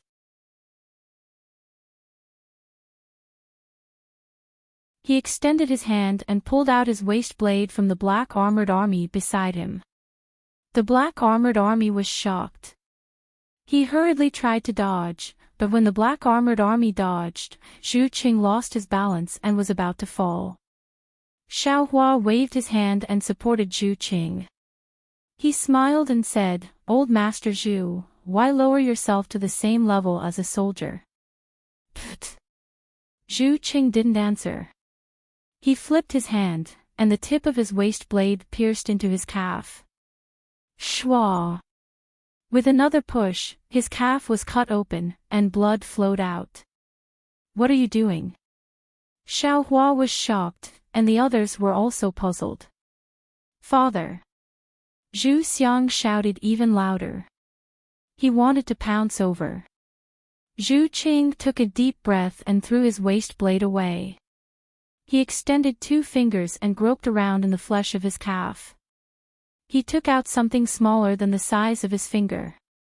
He extended his trembling arm and weakly said, "Daoist Master Xiao saved my life. I have nothing to repay you with.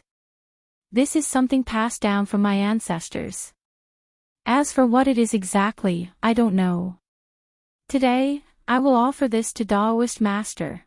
Without waiting for Zhu Qing to finish speaking, Zhu Cheng's head tilted and he fainted. That little thing stained with blood was still tightly held in his hand, and he raised it in front of Xiao Hua. Xiao Hua instantly understood Zhu Cheng's intention. He slightly shook his head. He couldn't describe the feeling in his heart. If Zhu Qing was trying to divert the disaster, Zhu Qing had also asked his own cultivation. His strength had reached the 5th level of origin energy. In the Daoist sect, he was a spirit-severing stage cultivator. He definitely had the strength to hold the Zhu clan's inheritance. If Zhu Qing was only trying to repay a favor, Zhu Qing had no reason to offer this item in front of so many people. It was obvious that he wanted to throw away the inheritance that had implicated the Zhu clan. Moreover, Xiao Hua was a Daoist sect cultivator.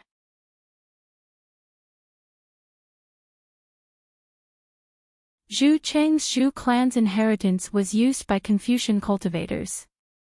Zhu Qing also didn't see Xiao Hua's flying sword. Naturally, he didn't know that Xiao Hua was a Confucian cultivator. What use did Xiao Hua have for it? Forget it. Xiao Hua pondered for a moment but didn't refuse. He simply went with the flow and waved his hand. The blood-stained item fell into his hand. After carefully examining it, he stored it in his space. Then, he coldly said to the people in front of the Jade Mountain, "You all saw that this old man took this item. If anyone dares to leak the news, they will die. If anyone dares to leak it, I will definitely return to the Jade Mountain. I will kill everyone I see. Daoist Master." The general in front of the Jade Mountain smiled bitterly and said, "If the monarch asks, this general doesn't know how to report it." Moreover, Zhu Qing gave it to Daoist Master. Although the general didn't finish his sentence, Xiao Hua understood. After thinking a little, he felt that it was true. If these people didn't dare to leak it, who would know that it was in his hands? If they wanted to find it, wouldn't they have to look for the Zhu clan? Wouldn't he have taken advantage of them and still acted innocent? His previous warning was like taking off his pants to fart. It was completely unnecessary. You just have to report it as it is. Xiaohua coldly said, however, you still have to pass a message to your monarch. Don't think too much. Although I don't like to kill people, if there is any entanglement, I will definitely not be merciful. There won't be any benefits like Jean Richouet today. Yes, this general understands. This general has already reported it to my monarch. The general hurriedly replied. Li Xiang, who hadn't left before, raised his eyebrows when he heard Jean Richouet's order. His eyes were secretly filled with astonishment. Then, he looked at the black-armored army in front of the Jade Mountain, who were more well-behaved than rabbits. He understood a lot in his heart. At this moment, the dozen or so guards of the Zhu clan also leaped over the cable bridge. When they arrived near, they all bowed to Xiaohua and hurriedly left with the unconscious Zhu Qing and the others. Zhu Xiang, who was at the edge of the cliff, knelt down towards Xiaohua and kowtowed a few times before following the crowd. Previously, when Zhu Xiang asked Xiaohua to save Zhu Qing, he didn't kneel down. However, when he saw Xiaohua accept Zhu Cheng's item, he knew that Xiaohua was righteous and had sincerely blocked the disaster for the Zhu clan. The gratitude in his heart was incomparable. Finally, he pushed the golden mountain down the jade pillar and threw away the gold under a man's knee. Looking at Zhu Xiang's back, Xiaohua suddenly thought of Jinghua City's Zhu Fenger and hurriedly transmitted a few words. Zhu Xiang stared blankly, his entire body trembling.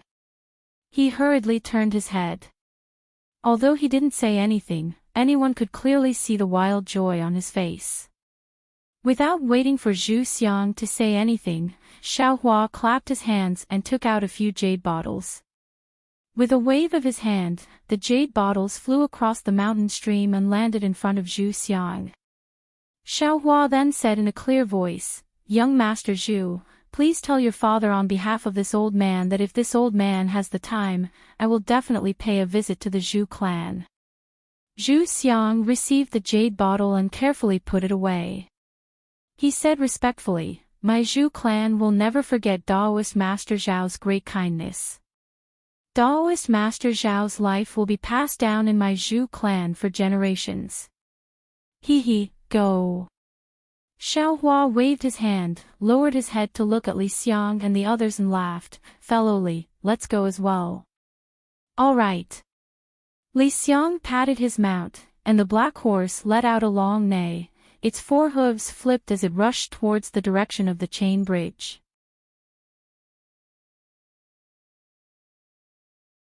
However, after a while, dozens of people had crossed the chain bridge, and Li Xiang's cultivation had yet to recover, so his consciousness could not be used. However, seeing the destruction caused by Xiaohua and the others, Li Xiang was even more surprised in his heart, and when he saw the black-armored army that covered the entire mountain range, his surprise had already reached its peak. He was the second imperial advisor of the Jiang country, and had fought with the Copper Pillar State for many years. How could he not know the power of the Copper Pillar State? Since the Copper Pillar State had placed such an elite here, and even had the great scholar Jean Richouet, then what about the Copper Pillar State's imperial advisor, Leng Qingge? General Hao Hu. All of a sudden, a general in bright armor appeared at the foot of a mountain not far away. His rock-like face had an indescribable expression as he looked at the top of Li Xiang and the others. Li Xiang was shocked when he saw this person. Immediately, Li Xiang followed General Hao Hu's gaze and saw Xiaohua's figure slowly rising up in the sky. In front of him was a heavenly horse that was flashing with a holy light, dragging a carriage and flying out. It was precisely descending from the sky to welcome Xiaohua. Daoist Master Xiao. Daoist Master Xiao. Li Xiang's heart was filled with complex emotions. Seeing Xiaohua's figure land on the flying carriage, he muttered to himself.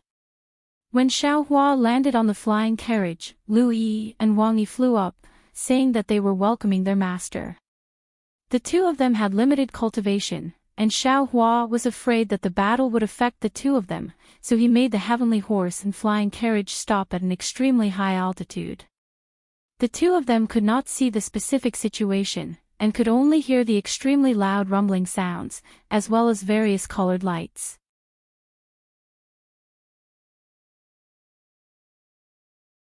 At the same time, they could feel the intense changes in the heaven and earth origin energy, causing their hearts to clench together.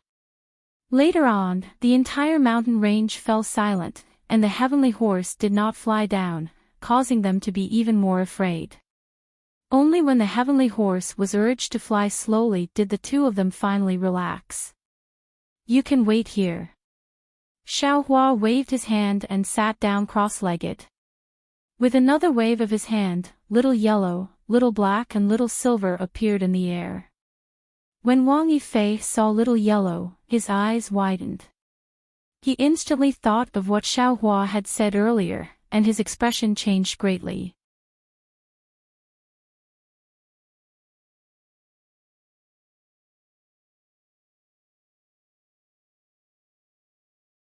Chapter 35-59.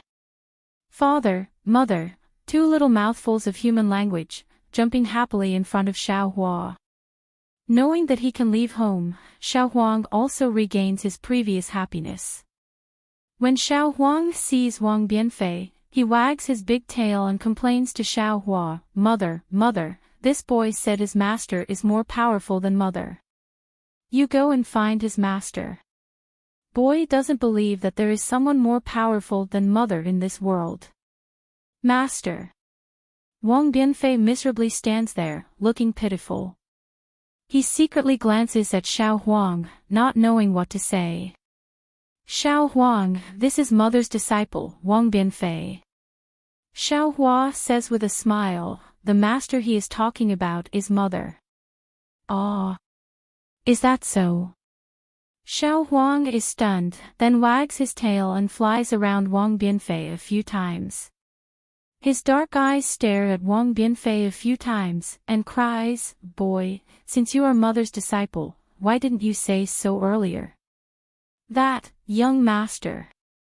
Wang Bianfei says with a smile, "Didn't this little one just know? Master has already scolded this little one before. Today, this little one apologizes to young master." Saying that, Wang Bianfei bows. Forget it, forget it.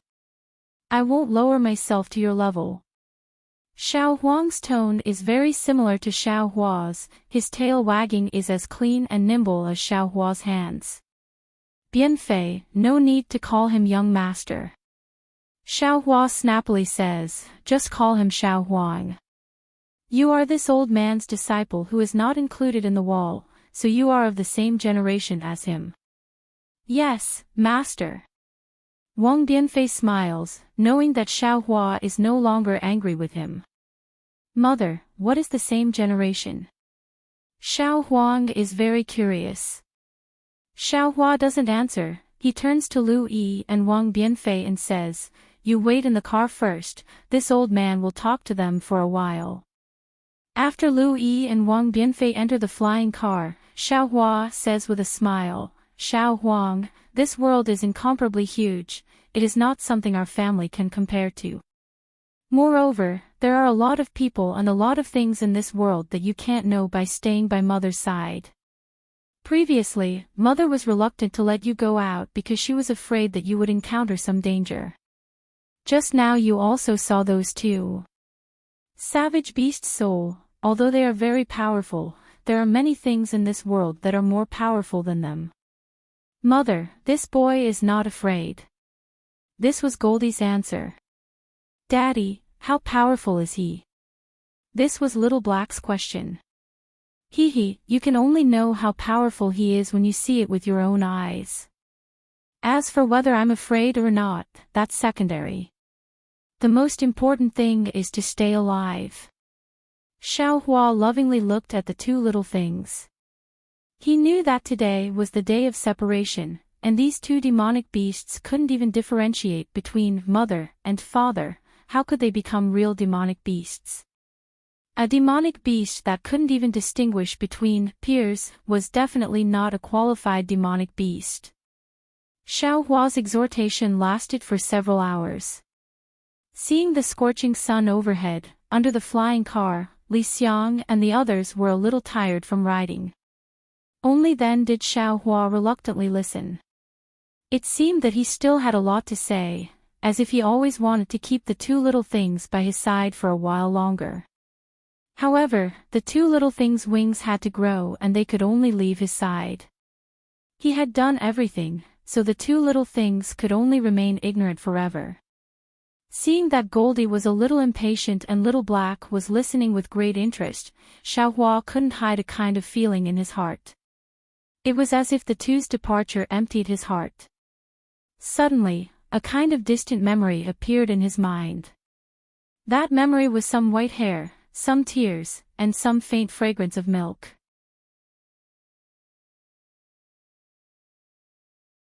Mother. Xiao Hua's eyes were moist. Where are you? Mother. At this time, an even weaker voice sounded. This boy also wants to go out with you. What are you going to do? You're so young, didn't you hear what Mother said?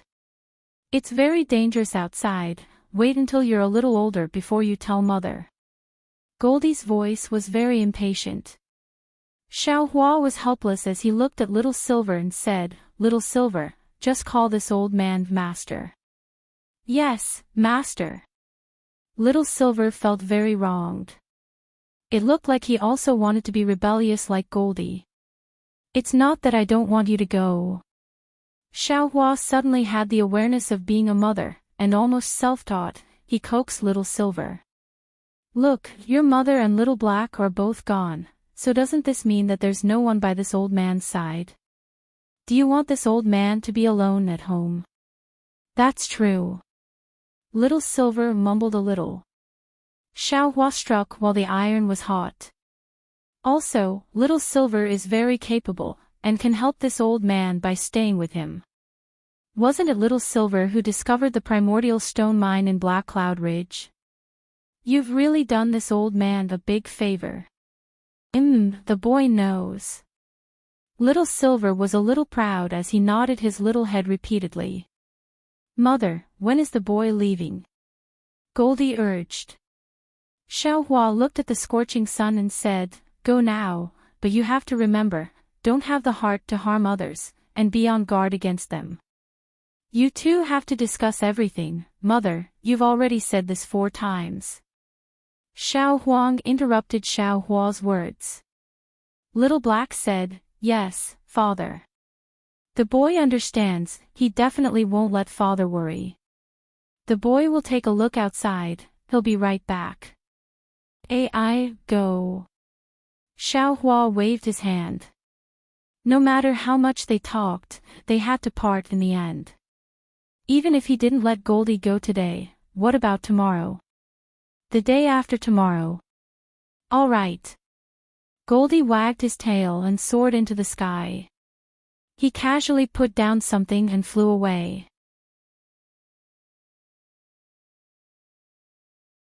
Little Black didn't hesitate and hurriedly chased after him. Seeing the two leave, Xiao Hua's heart softened and his eyes became slightly warm. Fortunately, before Xiao Hua could release his divine senses to catch up with the two little ones, one black and one yellow light flashed, and the two little ones flew onto Xiao Hua's shoulders. They hugged Xiao Hua's head on each side and called out, Mother, Father, the boy really is going out to take a look, he'll be right back, don't be sad. Xiao Hua quietly rubbed his eyes and smiled. The wind is a little strong, Mother got sand with her own eyes. Don't worry, you two go. Be careful, take a look, and learn more. Mother will be waiting for you two at home. Although Goldie wanted to go out, he was also reluctant to part with Xiao Hua. Xiao Hua's sadness just now made his heart clench. Hearing Xiao Hua's comforting words, he seemed to have grown up a little. He looked at Xiao Hua and said, Mother, don't worry. The boy will definitely become the most awesome in the world, and then come back to help Mother. Mother doesn't want you to become the most awesome, and I don't want you to become the most outstanding. Xiaohua smiled and stroked Goldie's and Little Black's heads. You two have a good experience. Coming back safely is Mother's greatest wish. I know, Mother. Goldie jumped up again. The boy is going out to take a look, maybe he'll come back tomorrow. It's all right. Xiaohua concealed the parting in his heart and nodded slightly.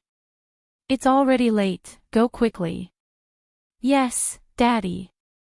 Little Black obediently flew away from Xiaohua's shoulder. Goldie acted coquettishly for a moment before flying away. However, after flying away, Goldie flew back to Little Black's head. The two little ones could be considered to have turned their heads while flying. Xiaohua felt very upset. His divine senses followed them for more than 10 li, and then looked into the distance for nearly 1,000 li before he retracted it. Shouldn't I give them more things? Teach them more ways to protect themselves? Xiaohua sighed and touched Little Silver, who had also taken the opportunity to jump onto his shoulder, a little regretful in his heart. Unlike Yuan Tongtian, Xiaohua had only given the two little ones the rejuvenation pill. He hadn't even given them the mother-child spirit fruit, let alone any cultivation methods. Xiaohua's intuition told him that what he had might not be the best. Moreover, Goldie and Little Black had already said earlier that some things had gradually emerged in their minds, which were their respective inheritances and cultivation paths suitable for them. If he stretched his hand out for no reason, it would only delay their growth, just like keeping them by his side in the past. Maybe tomorrow. Maybe the day after tomorrow. Xiaohua looked into the distance and thought, they'll come back after suffering a little, right? Xiaohua was now the father and mother of his children on a long journey. He was afraid that his children would suffer a lot, but he also wanted them to come back sooner, and even more so, he wanted them to have some success. But how could Xiaohua control the affairs of this world? The waves that Goldie and Little Black had stirred up were beyond Xiaohua's expectations. Little Silver, hurry up and cultivate when you get home. Xiaohua was like a nagging old man as he exhorted Little Silver. Help this old man after you've succeeded in your cultivation. Otherwise, your mother will blame you when she comes back. Yes, Master. Little Silver nodded obediently like a little person. Come out later. Xiaohua said. Yes, Master. Lu Yi and Wang Bianfei stayed in the flying car. Listening to Xiaohua talk so much to the two little ones, they each had something on their minds and their eyes were red. Hearing Xiaohua call them, they hurriedly came out to answer.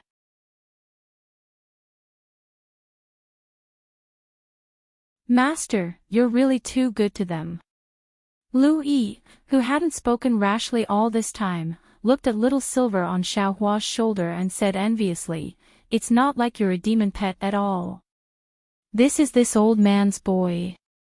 Xiaohua sighed and stroked Little Silver. Little Silver also obediently licked Xiaohua's finger with his little tongue. This old man has never treated them as demon pets.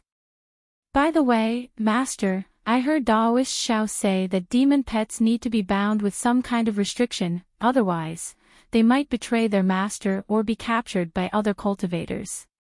Lu Yi was still a little worried as he asked, Master, you definitely don't have any restrictions on them, right? If you let them go just like that. What kind of restriction would my children need? Xiaohua said with a smile, they're all intelligent and can understand human speech. This old man has never thought of it that way. However, if anyone dares to bully them, this old man absolutely won't let them off even if I go to the 9th heaven or the 9th hell. Thinking of how protective Xiaohua had been in the Black Cloud Ridge primordial stone mine, even when the Black Bear's spirit had been bullied, Xiaohua had still wanted the other party's arm. Louis stuck out his tongue and laughed. I hope no one is blind. Otherwise, they'll be in deep trouble.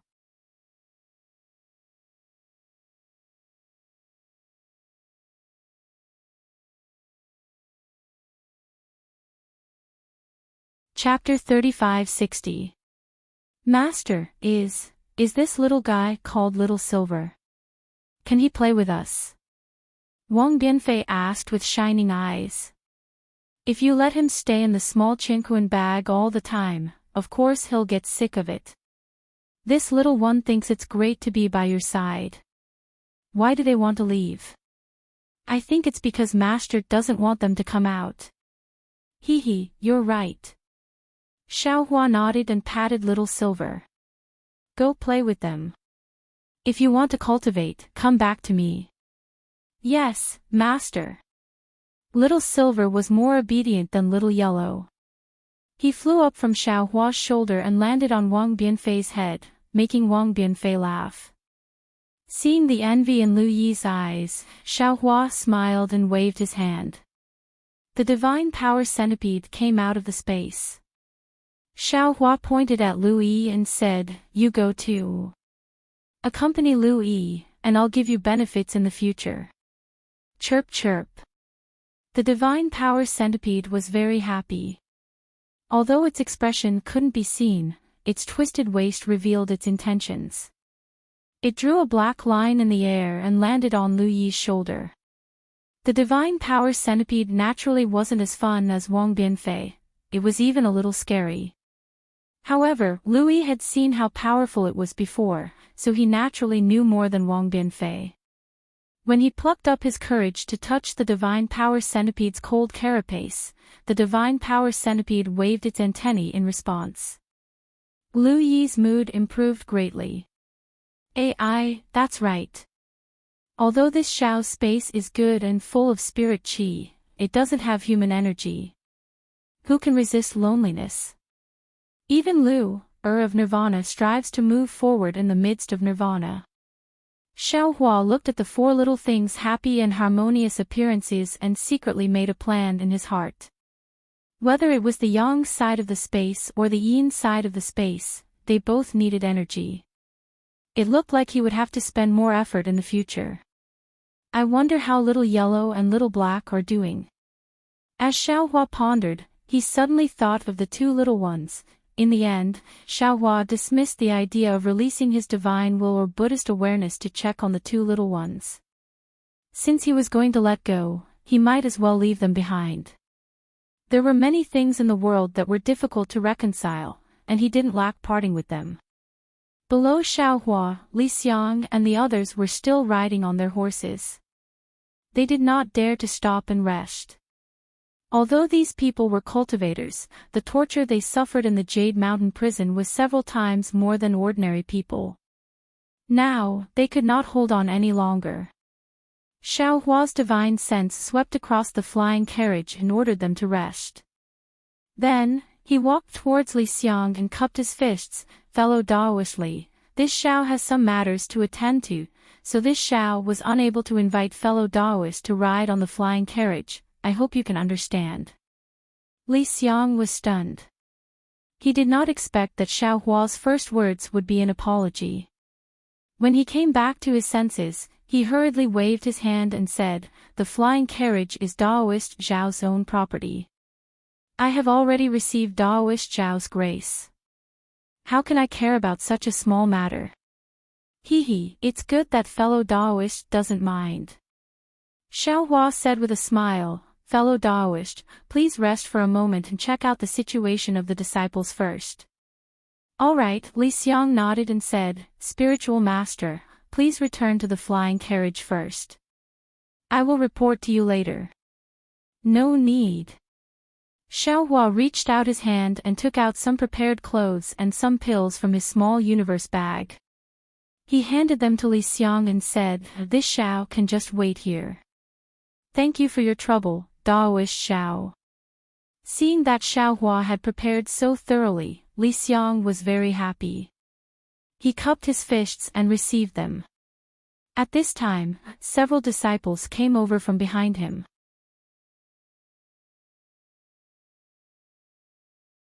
After greeting Xiaohua, they helped Li Xiang take the clothes and pills back. There was not much to say in the wilderness. Dozens of people helped each other remove the remaining iron chains and torture tools from their bodies. They simply tidied up and changed their clothes. After taking some pills refined by Xiaohua and resting for a while, they gathered in front of Xiaohua and bowed again to thank him. Seeing that everyone was still somewhat tired, Xiaohua smiled and took out some spirit fruits and handed them to Li Xiang, saying, "Fellow Daoist Li, please distribute these to the disciples. After eating, we will rest for a while.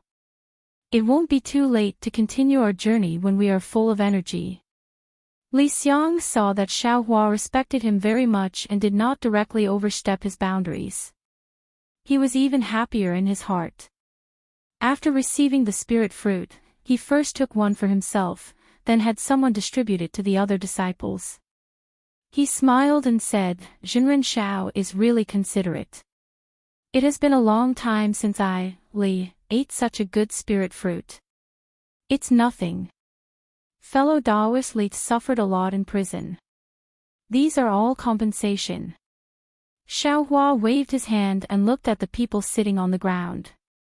He asked, "How are the disciples?" When his disciples were mentioned, Li Xiang's face became bitter. He shook his head slightly and said, "The situation isn't too good." "Oh." Xiaohua raised his eyebrows and asked curiously, "Can you tell me the details?" "Actually." Li Xiang smiled bitterly and explained, "The copper pillar state is far from as benevolent as Daoist Shao thinks. That day, they didn't think about destroying this Li Xiang's nascent soul. It's just that before they used the Confucian secret technique, they suddenly stopped. At that time, the jailer didn't plan to hide this Li Xiang's plan. He directly passed down the order of the Copper Pillar State's king, saying that he wanted to keep this Li Xiang's nascent soul for great use.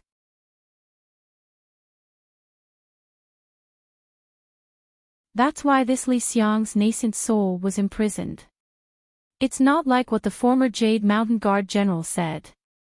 Keeping fellow Daoist's nascent soul for great use. Xiaohua was somewhat confused. However, he also knew that Li Xiang couldn't possibly know the details. Asking would be pointless. Thus, he said, no matter what, fellow Daoist was able to keep his nascent soul. His 1,000 years of cultivation didn't turn into water. This is already very fortunate. What about your disciples? The disciples under this Li Xiang's tutelage aren't so lucky. Li Xiang said, there are 40 of them. Among them, there are 5 golden core cultivators. The rest are in the heartbeat and spirit silence realms. The 5 disciples' golden cores were completely destroyed. As for the other 40 disciples, more than half of their cultivations were destroyed. Now, they are all mortals. It's that serious. Although Xiaohua said it was serious, his expression didn't change. After all, as Li Xiang said, they were both enemies. He was able to kill Leng Qingge and force Yan Jijin to self-detonate. Naturally, the king wouldn't be merciful to Li Xiang and the others. Needless to say, the remaining half of the disciples were naturally all low-level disciples in the heartbeat realm. It was the same logic as how he couldn't completely kill all the ordinary black armored army in front of the Jade Mountain. Li Xiang sighed, I am not talented. Although I have already cultivated to the nascent soul stage, I can be considered a Dao sect grandmaster of the hidden immortal continent. However, I do not have any attainments in the Dao of alchemy. Furthermore, the Dao sect of the hidden immortal continent is declining, and the spirit grass and pill formulas are all controlled by the Confucian cultivators. I'm afraid it will be as difficult as ascending to the heavens. Oh. Xiaohua looked at Li Xiang, who was not in a good mood, and laughed, let those disciples whose cultivations have been destroyed come over. I will help them take a look, and maybe I can help you think of a way. Ah. Daoist Master Xiao. Li Xiang was startled, then immediately became wild with joy. He could not believe his own ears. After all, there was no special connection between strength and alchemy. He used to be the imperial advisor of a country, but he did not have such a method. Xiaohua, this. Although he was the imperial advisor, he was actually the imperial advisor in name. What kind of spirit grass could the Jiang country, which no longer existed, provide him with? Xiaohua actually proposed to take a look, and even said that he would think of a way. He must have some confidence. Daoist master. Please wait a moment. Li Xiang anxiously turned his head and ordered his disciples to hurry over. Xiaohua had some experience in recovering his cultivation. Nearly 30 cultivators checked one by one, and even asked in detail. Everyone could not suppress their joy as they stared at Xiaohua's face. Unfortunately, other than a faint smile on Xiaohua's face, there was still a faint smile. They could not see anything else, but it was this faint smile that gave them great confidence. Xiaohua was extremely patient, and he checked for an entire hour before raising his head and smiling at Li Xiang. Fellow Daoist Li, there's no need to worry. After the shackles on your nascent soul are removed, I'll make a move with you, and the cultivations of these disciples will surely be able to recover completely. Alright, everyone's hearts had been hanging there the entire time. When Xiaohua finally spat it out, they couldn't help but heave a sigh of relief, and their gazes became even more fervent. Daoist master. Li Xiang was also relieved. He opened his mouth but didn't know what to say. To be honest, in the previous Jade Mountain, he had never thought that he would be able to come out alive, and he was really tired of the days of being the imperial advisor.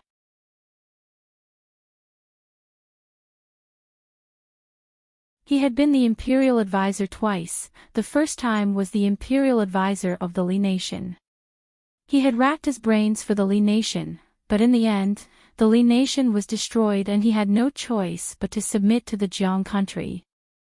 Fortunately, the Jiang country was also established by the Dao sect, and in order to survive, he had no choice but to become the second imperial advisor of the Jiang country.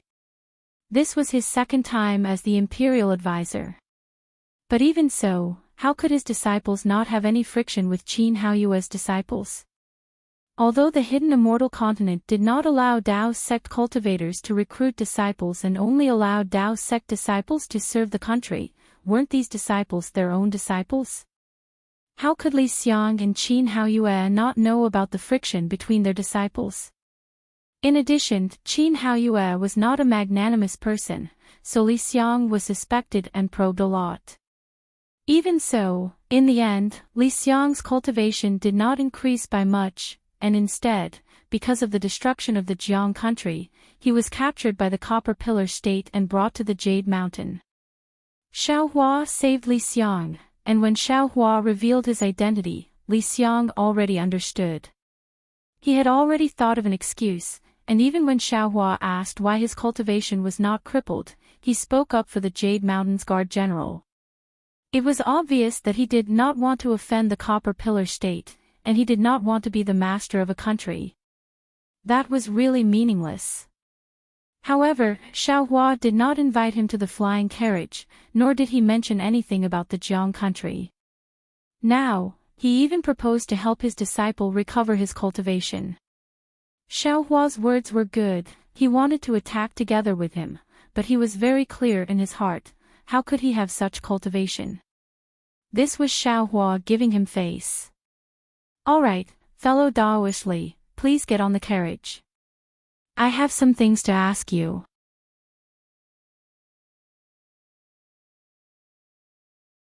Xiaohua did not look at Li Xiang's hesitation, and invited with a smile, if there is nothing special about your disciple, we should hurry on our way as soon as possible, and talk as we go. After all, if we can reach the Black Cloud Ridge earlier, we can help them recover their cultivation earlier.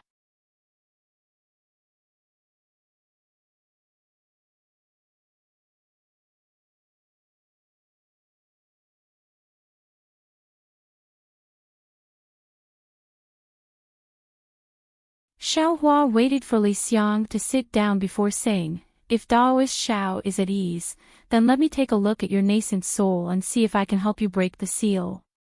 "Of course I'm at ease." Li Xiang shook his head. "But the seal on my nascent soul was made by a Confucian cultivator.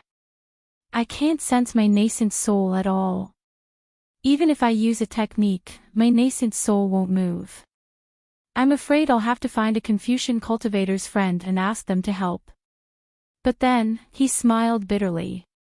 "Moreover, this seal was made by the Copper Pillar State's Lingqinga. If I want to break it, I'll have to find someone with a higher cultivation than him. I'm afraid they'll have to be at the 5th level of the Origin Energy Great Grandmaster. Secondly, the Great Grandmaster has to be afraid of the Copper Pillar States. Difficult." But then, Li Xiang suddenly froze. In his mind, the scene of Xiaohua spitting out a flying sword and chopping off the chains on his body appeared. Then, he thought about how Xiaohua took the Zhu clan's ancestral treasure without hesitation. He almost blurted out, "Daoist master. Could it be, you also know Confucian cultivation techniques?" "Just a so." Xiaohua smiled. "My cultivation isn't good enough. I can barely kill Lingqinga." "Ah. Lingqinga was killed by Daoist Xiao." Li Xiang was even more shocked. "Yes, Yan Jijin is also dead," Xiaohua said indifferently. "Just in front of the Jade Mountain." Li Xiang was stunned for a long time before coming back to his senses. He nodded and said, "I finally understand why the Jade Mountain's Guardian General was so respectful to Daoist Xiao. Even General Haohut stood at the top of the mountain and didn't dare to say a word." "Oh, looks like Zhu Qing really went for wool and came home shorn. This is called suffering a loss is a blessing," Xiaohua corrected. "Now, Daoist Xiao can rest assured and let me take a look." Of course. At this point, how could Li Xiang not be at ease with Xiaohua? How could he not let Xiaohua take a look?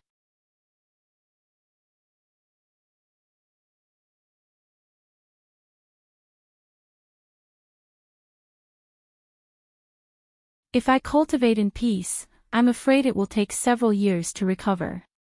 When I was captured, all my medicinal pills, magic weapons, and other things fell into the Bronze Pillar State.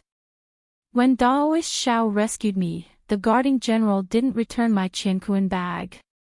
Presumably, those things aren't in the Jade Mountain, and my Jade Phosphorus pill is in my Qiankuan bag. I don't have a Jade Phosphorus pill, but I have a Nourishing Spirit pill and a Clearly pill," Xiaohua said with a smile and took out 2 jade bottles. "Nourishing Spirit pill. Clearly pill." Li Xiang frowned. He had never heard of the names of these 2 medicinal pills. "Oh, Nourishing Spirit pill is used to repair divine sense, and Clearly pill is used by golden core cultivators," Xiaohua explained.